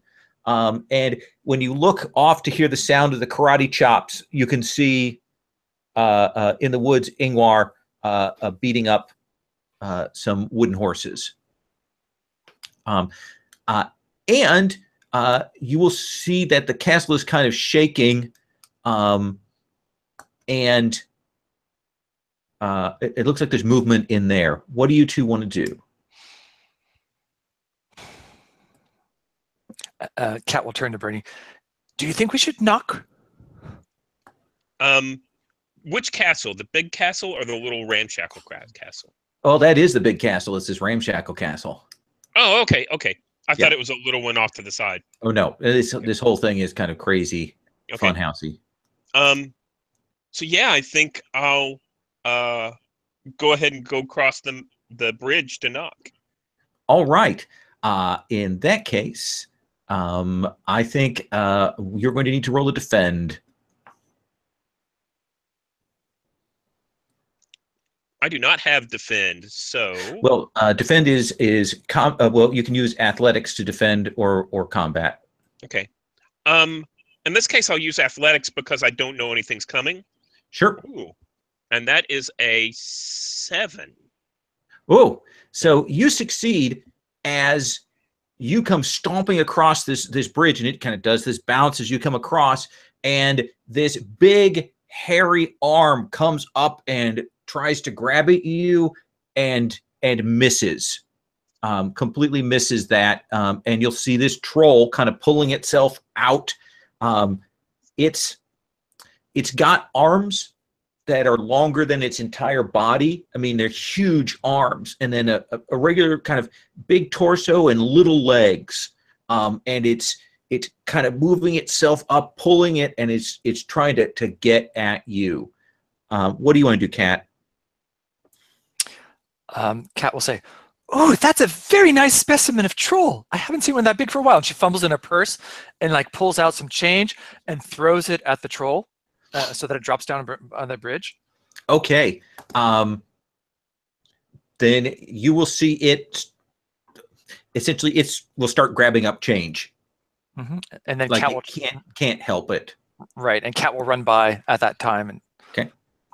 So you can move in. That's a easy use of its aspect to do that. So you two are on the bridge. Hamid, you've got the woman. You're hearing this noise then from the castle. What do you want to do, Ingvar? Well, with all the noise there, it seems that I need to go there as well. But maybe this time I can make it to sneak there and do a stealth attack. Okay. So you want to stealth up? Go ahead and make your stealth roll. Yes, and I'm allowed to use stealth as an attack because I have a stun for. Yes. So you're attacking the troll? I'm attacking the troll. Yes. All right. Because it's a monster, as it seems. Absolutely. And I don't have sweets with me. Otherwise, I would offer sweets. Okay. 7. All right. The troll is done. I will make a roll for it. I'm just going to use its notice as a defense against that, which seemed to me to be the most reasonable roll for BF. Ooh. So what does that look like when you run up and kill the troll? I think the troll could have been our friend, and now I killed it. Let's see. Well, I sneak behind the troll, and I have a stick with me, and I jump on the troll and take the stick and strangle the troll. Okay. With it to the ground, and I continue to strangle the troll. Yeah. You see him kind of come out from nowhere, gets this stick, and they fall back into the empty moat, and you'll see this troll arm kind of come up and drop down. Was that an enemy?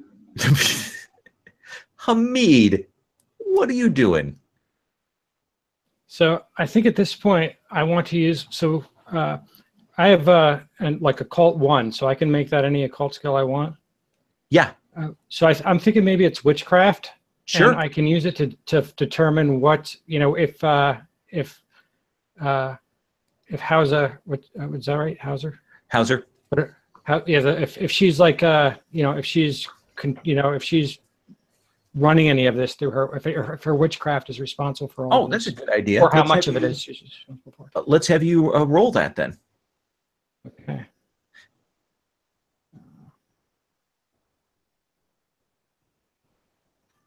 Okay, so that's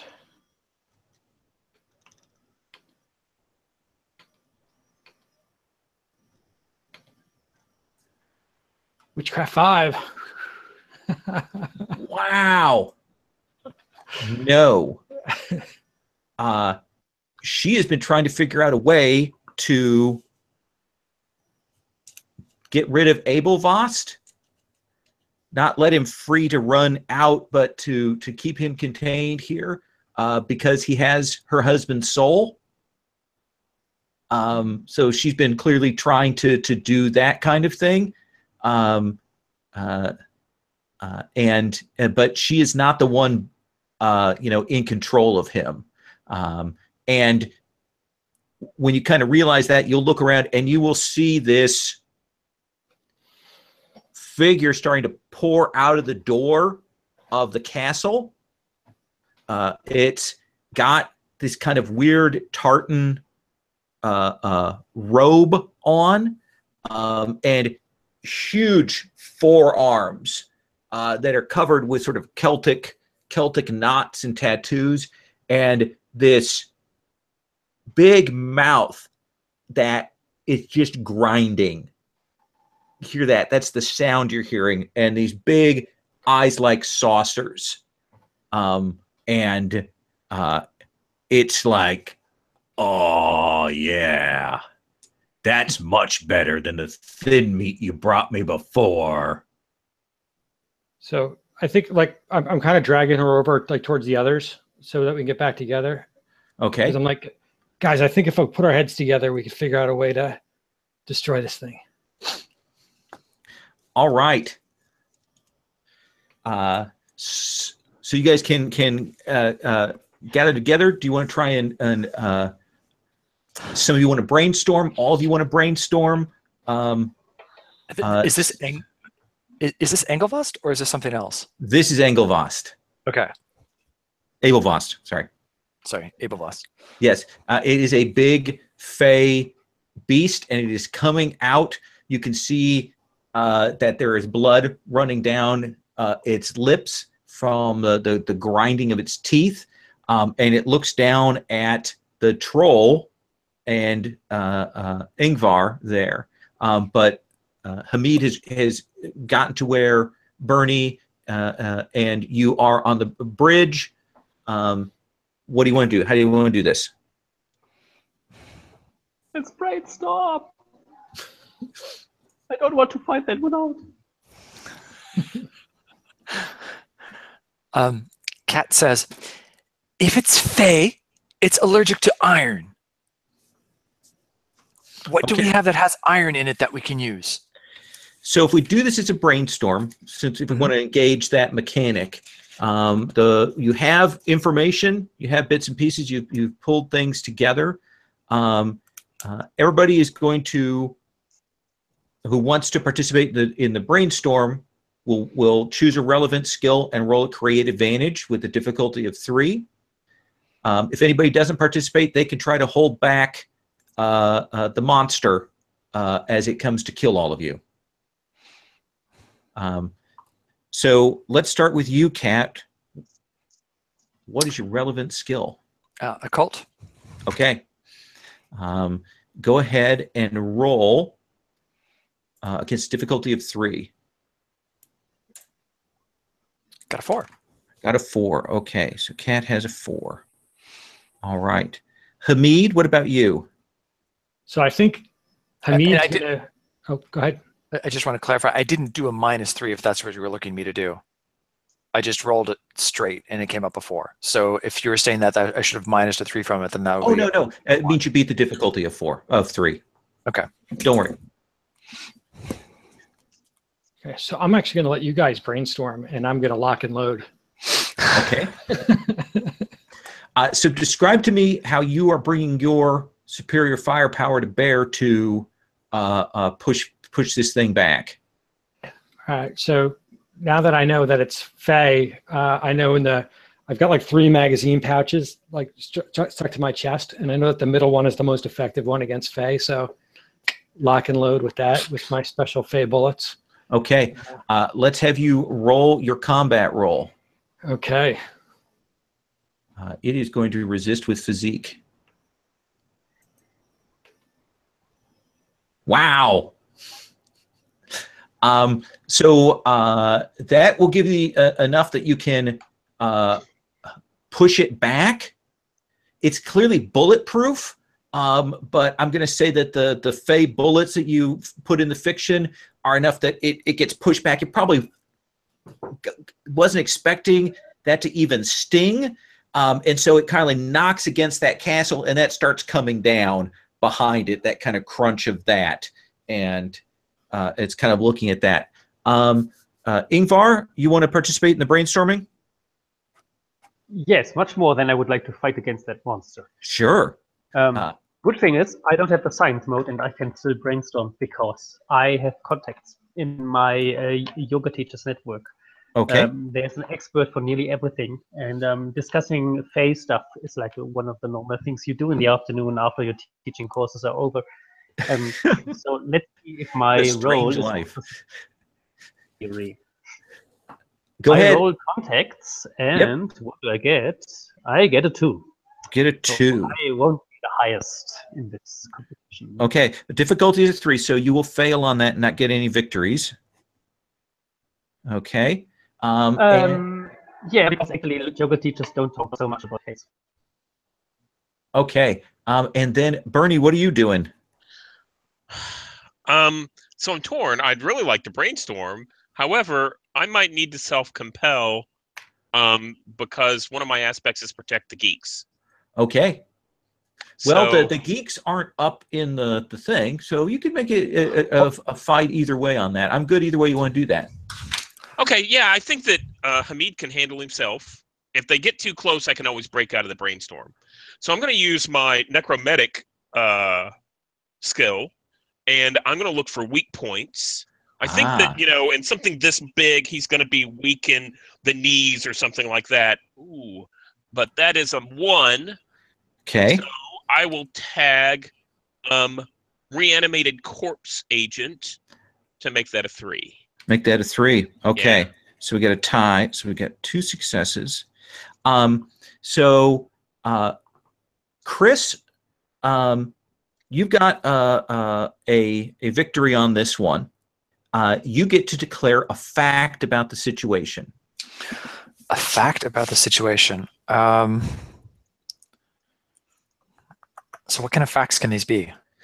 You whatever, essentially you're going to set like a fact that's going to tell us something about that. We'll add it to the next steps to find the solution, and it's going to be an aspect you can invoke. Okay.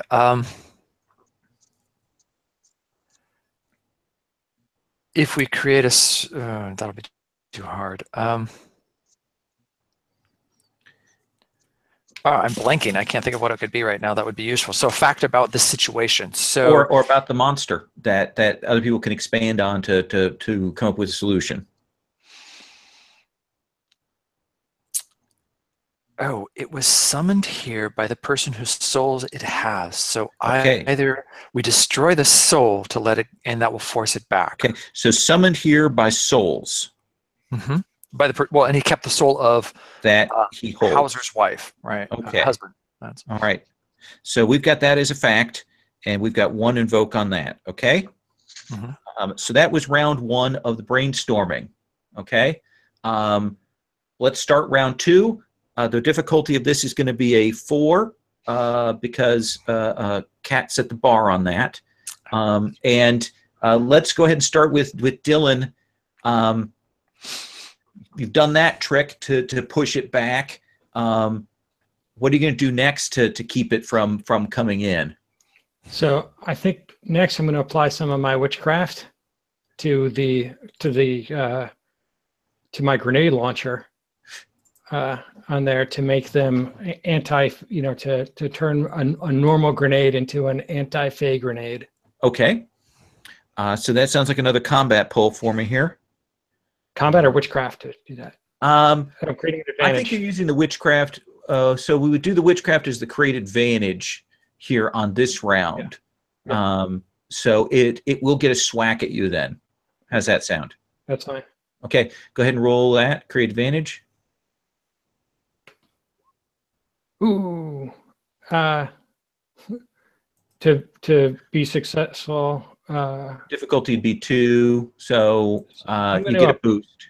Yeah, well, I'm actually going to, let's see. Oh, wait, I've got a free aspect slot, so I'm going to add Warlock Commando.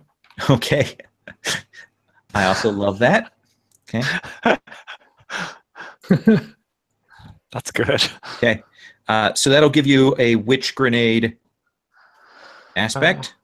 And with 1 free invoke? With 1 free invoke. Okay. And I get a fate point for creating the aspect on the fly, right?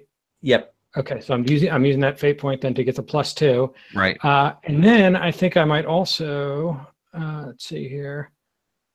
I want a couple free invokes on this. I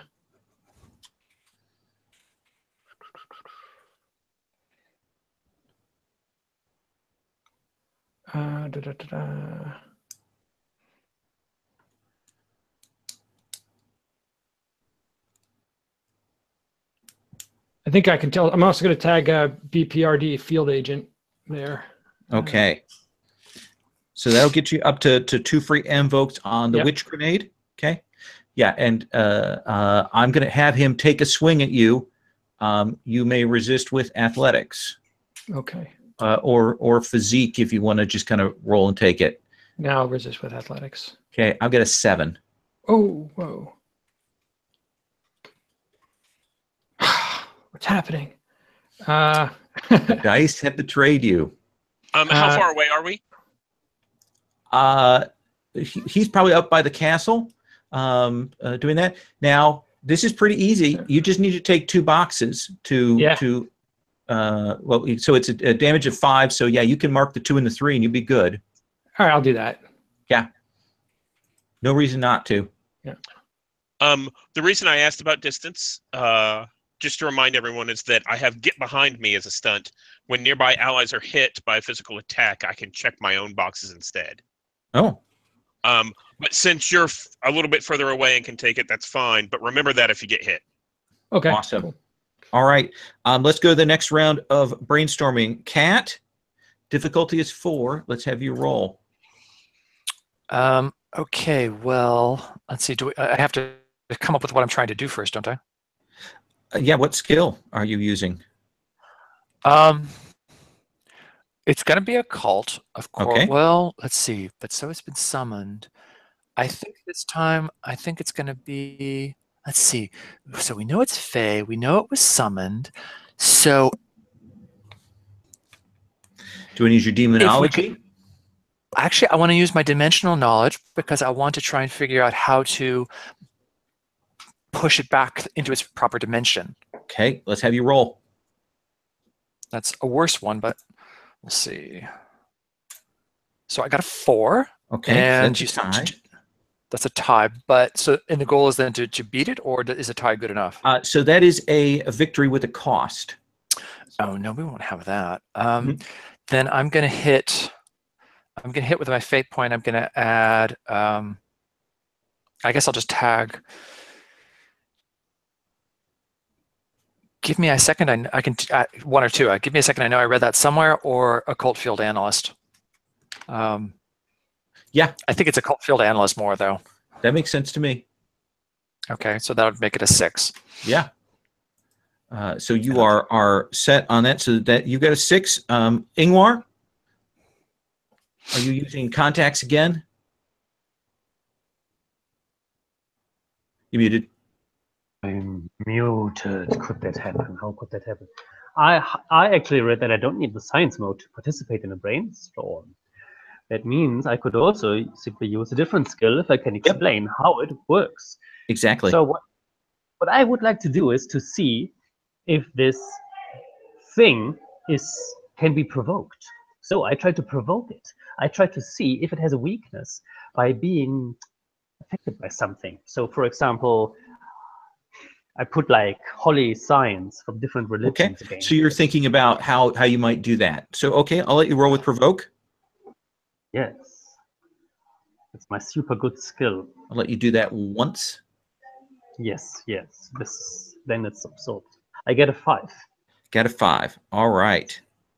So that's a success. And then Bernie, what are you doing?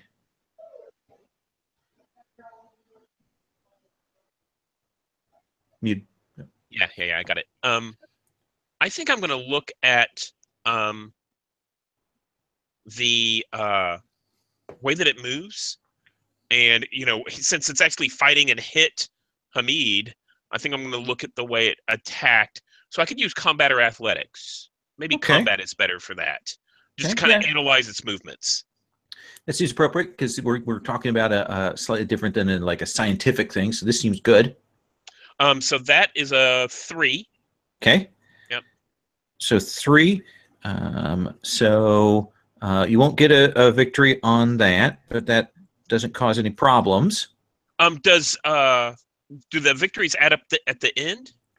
Essentially, what we did is once the group has gotten 3 victories, we roll one last time. So right now we've got the 3, and then we're going to do one more. We're going to do a roll to check. Okay. Okay.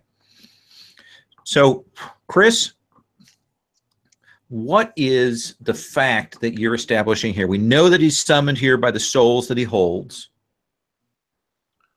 Does the person who succeeded the highest get that? Yeah, that's Kat. She's got a 6. Oh, okay. Yeah. Yeah, so we know he's got, well, I don't know if we established this, but we know he's allergic to iron. He was summoned by a person and he's kept the soul, so the soul's holding him here. These symbols seem to repel him. So let's see if we can put all these rules together plus my understanding of the dimension he came from, we should be able to push him back. You should establish a fact, and then you can come up with a conclusion from the fact. Oh, okay. Sorry, I'm jumping to my conclusion. I know. A fact. A fact. He has to abide by. He can't break his bargains. Okay. He can't break the rules. Can't break the rules. Okay, perfect. All right, so we've got that. So we swing around. This thing hit you hard last time, Hamid. Sent you flying back after you got that witch grenade, and it is coming for you. How are you pushing it back this round? I'm pushing it back with my grenade launcher. Okay, that sounds like combat to me. It's a muzzle. It just sits under on the rifle underneath the muzzle of the rifle. All right. All right. Combat. Boom. Nice. Rolls a 6. Am I doing damage here in this? No, I just need you're just pushing it back because this thing is effectively. It's more of a creative advantage. These are more creative advantage.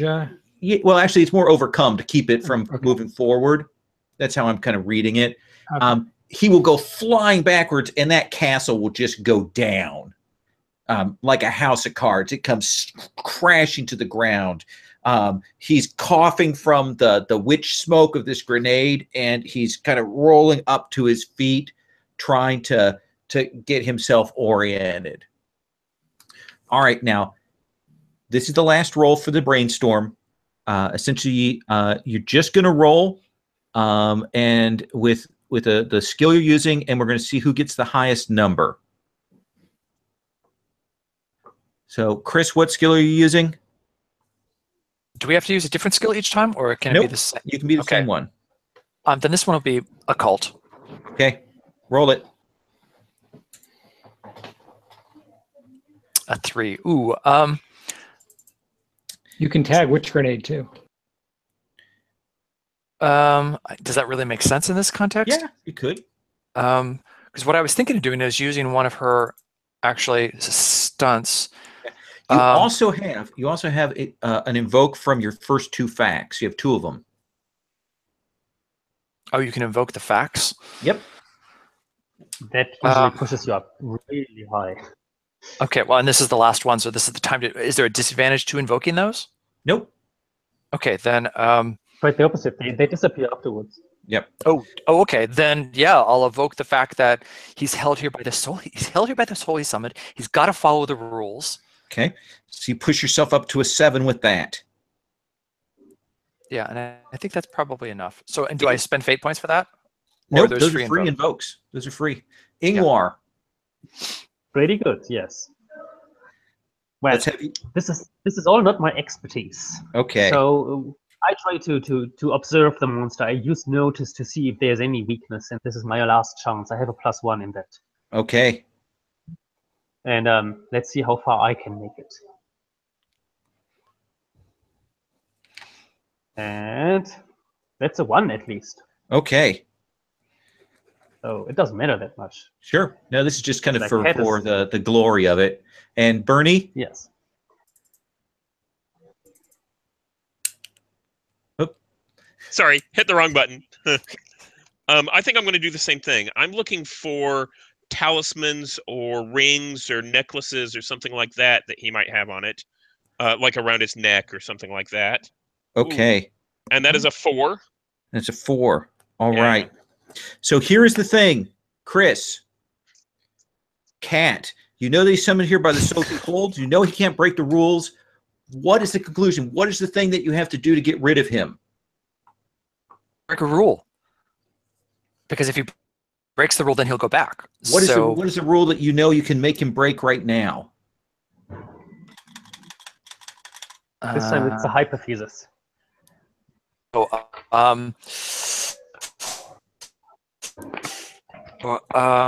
the only thing that came to mind is if he takes another soul that he won't, then he'll free the first one, and that'll end it. Okay. So if he captures another soul, the soul that actually brought him here is going to be free. So Cat may think this might be a time for sacrifice.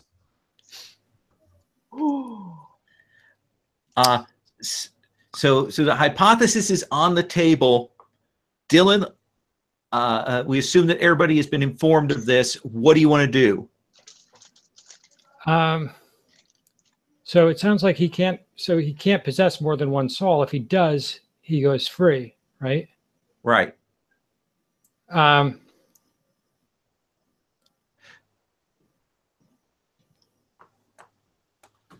I use witchcraft to send my soul into him?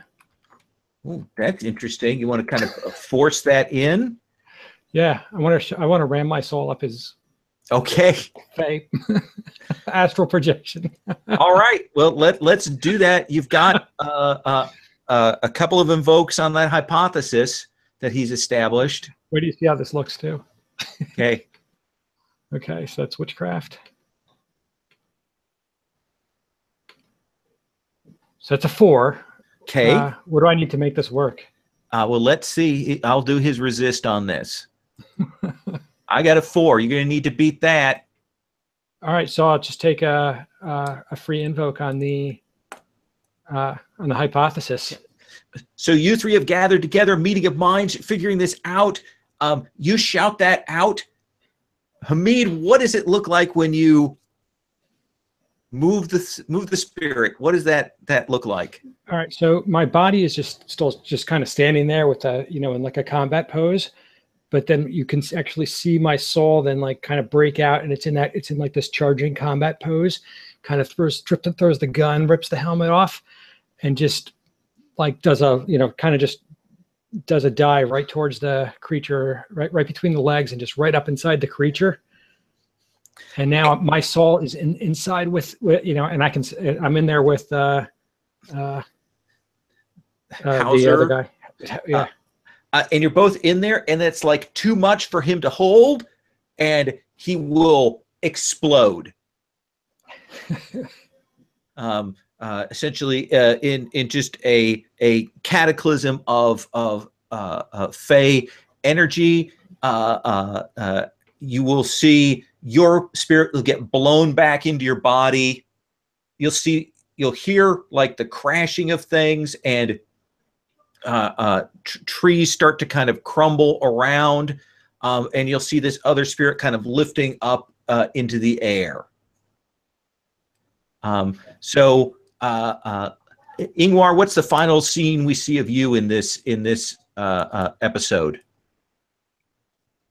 I help my friends with provoking the astral projection or whatever that is, and jumping around there, trying to provoke it. Attention.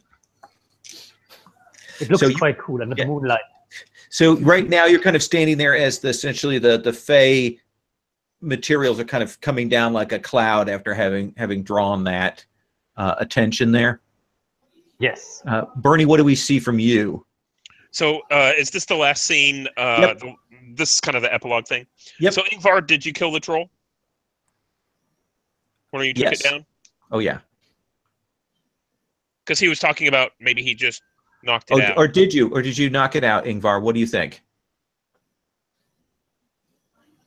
Garrett? Can you hear us? What did you say? Yeah, I lost some words. What did you say? Oh yeah, did you take out the troll? Did you kill the troll? The troll is dead, yes. Oh, okay. So I think the last thing we see is Bernie taking maybe one of the big arms from the troll and kind of stitching it on. Oh God. Yeah. Okay. Huge. Like, oh, okay, that'll work. Kat, what about you? So this is like an epilogue after all of this. Is that the idea? Yeah, we can as far forward or back or wherever how you want to do that.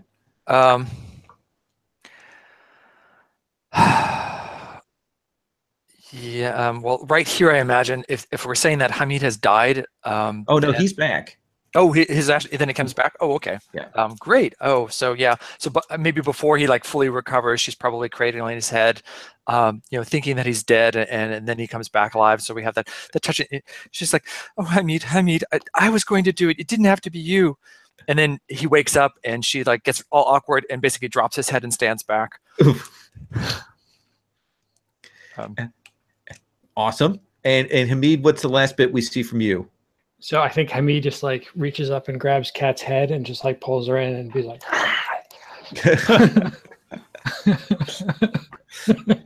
got that energy back. But he All pauses right. first. He pauses first to get her. But he pauses to make sure she's in.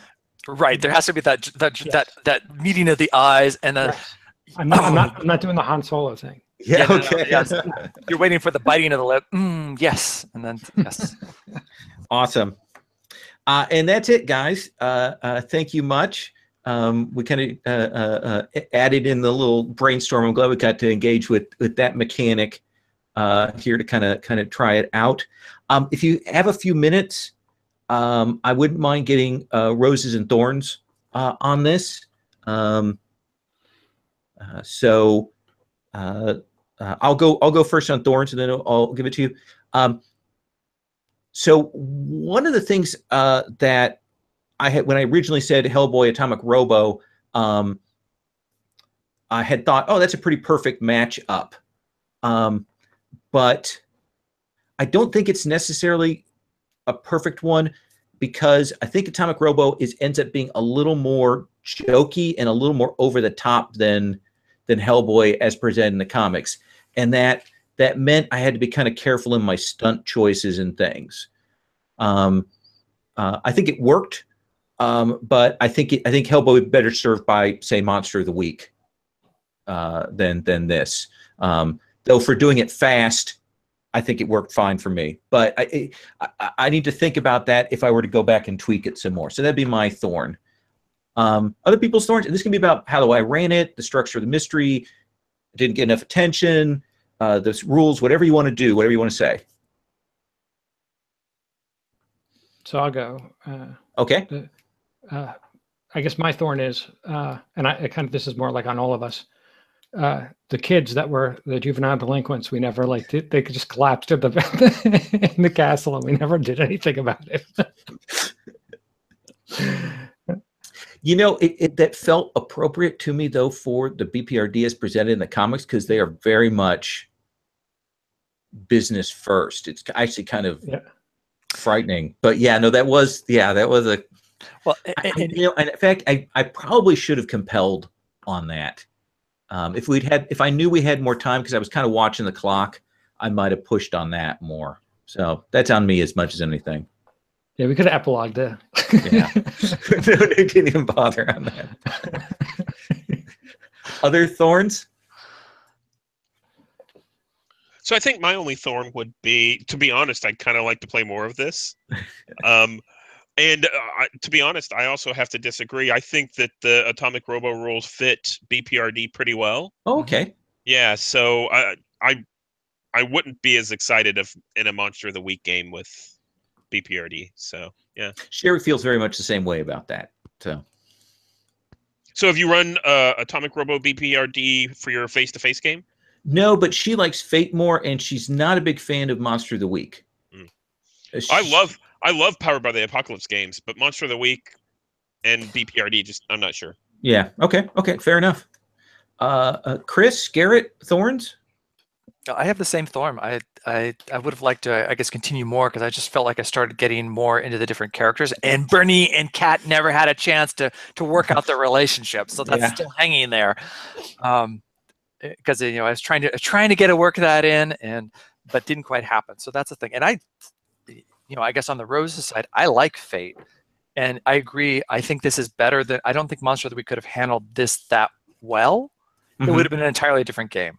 Okay. All right. Fair enough.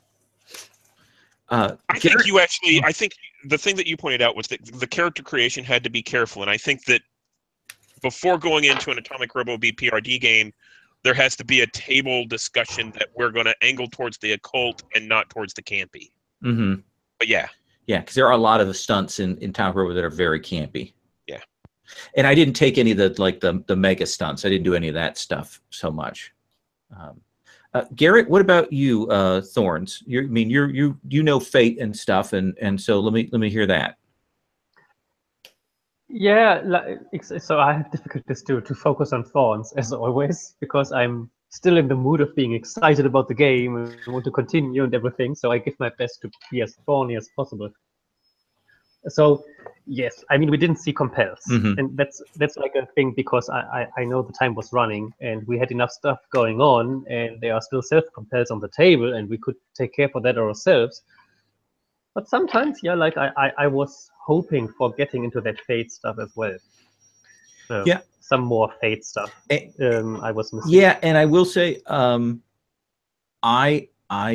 run my Fate hack a lot, and I'm very reluctant to compel unless I really see it, and that's a factor of the way I run, and so yeah, I'm not running it as into the Fate as I think I could be, but that's a style choice. Yeah, but you had good trust, and it worked out well that we self-compelled ourselves. And anyway, like there's the other thing, like when we're really running out of Fate points, you can simply say that being ambushed is a compel to everybody, and there we go. And so yeah, compels everywhere hidden in an adventure, I would say. The other thing is, like when I was coming from that crunchier side of gaming, I thought like 13 skills, that's nothing. And now after 2 years of posing gaming, it's like 13 skills, deceive or stealth or notice, or what's going on here? 4 strengths and that's it. Yeah. Why do I need some skills and look through a list and see which one is the right one to be applied here? And like, ooh. Yeah, that's interesting. That was an interesting individual experience. Yeah. On the Sony side, yeah. Yeah. I'm going to say on the Roses side, I'm always very nervous when I do pre-gens for these things, because I do like the character creation process. And I'm always worried about doing that. But man, you guys took those pre-gens and really made them your own. I really felt good about that. I liked the tweaks that you guys put on those archetypes. So I was very happy with that. So that's my Rose. Other Roses? I thought it ran like the Atomic Robo rules for BPRD was when it exceeded my expectations. Oh, good. It went really well, and I'm so glad that we got the brainstorm in. I'm a little bummed that Hamid chose to fend off the Fae rather than brainstorm. But I was kind of like wondering like how that would go, but it started to just like make so much sense. Like, oh, here's we figured out a way to end this thing. Went really, really well. And Hamid had that fantastic fight scene. Oh yeah, that was a good. I like that scene very much. Other Roses? I like the pre-gens also, and I like the fact that you left blanks for us to fill in, literally, with the aspects. I think that's good, because you gave us enough to start with, and then we could just develop it. And I guess sort of like carrying over from that, I really liked Bernie. I thought Bernie was a fantastic character, and all the creative advantages that Bernie did was really clever and very. I could always see Bernie, and you described it so perfectly. Bernie in the background doing all these different things. Good. I played Fate, several times before, so I know the trick about what happens whenever I'm a fighty character and I'm in a social situation. Well, I need to set up aspects to help out. So yeah. I think so. My Thorn was kind of a Rose. I'd like to do more of this. I like the characters a great deal.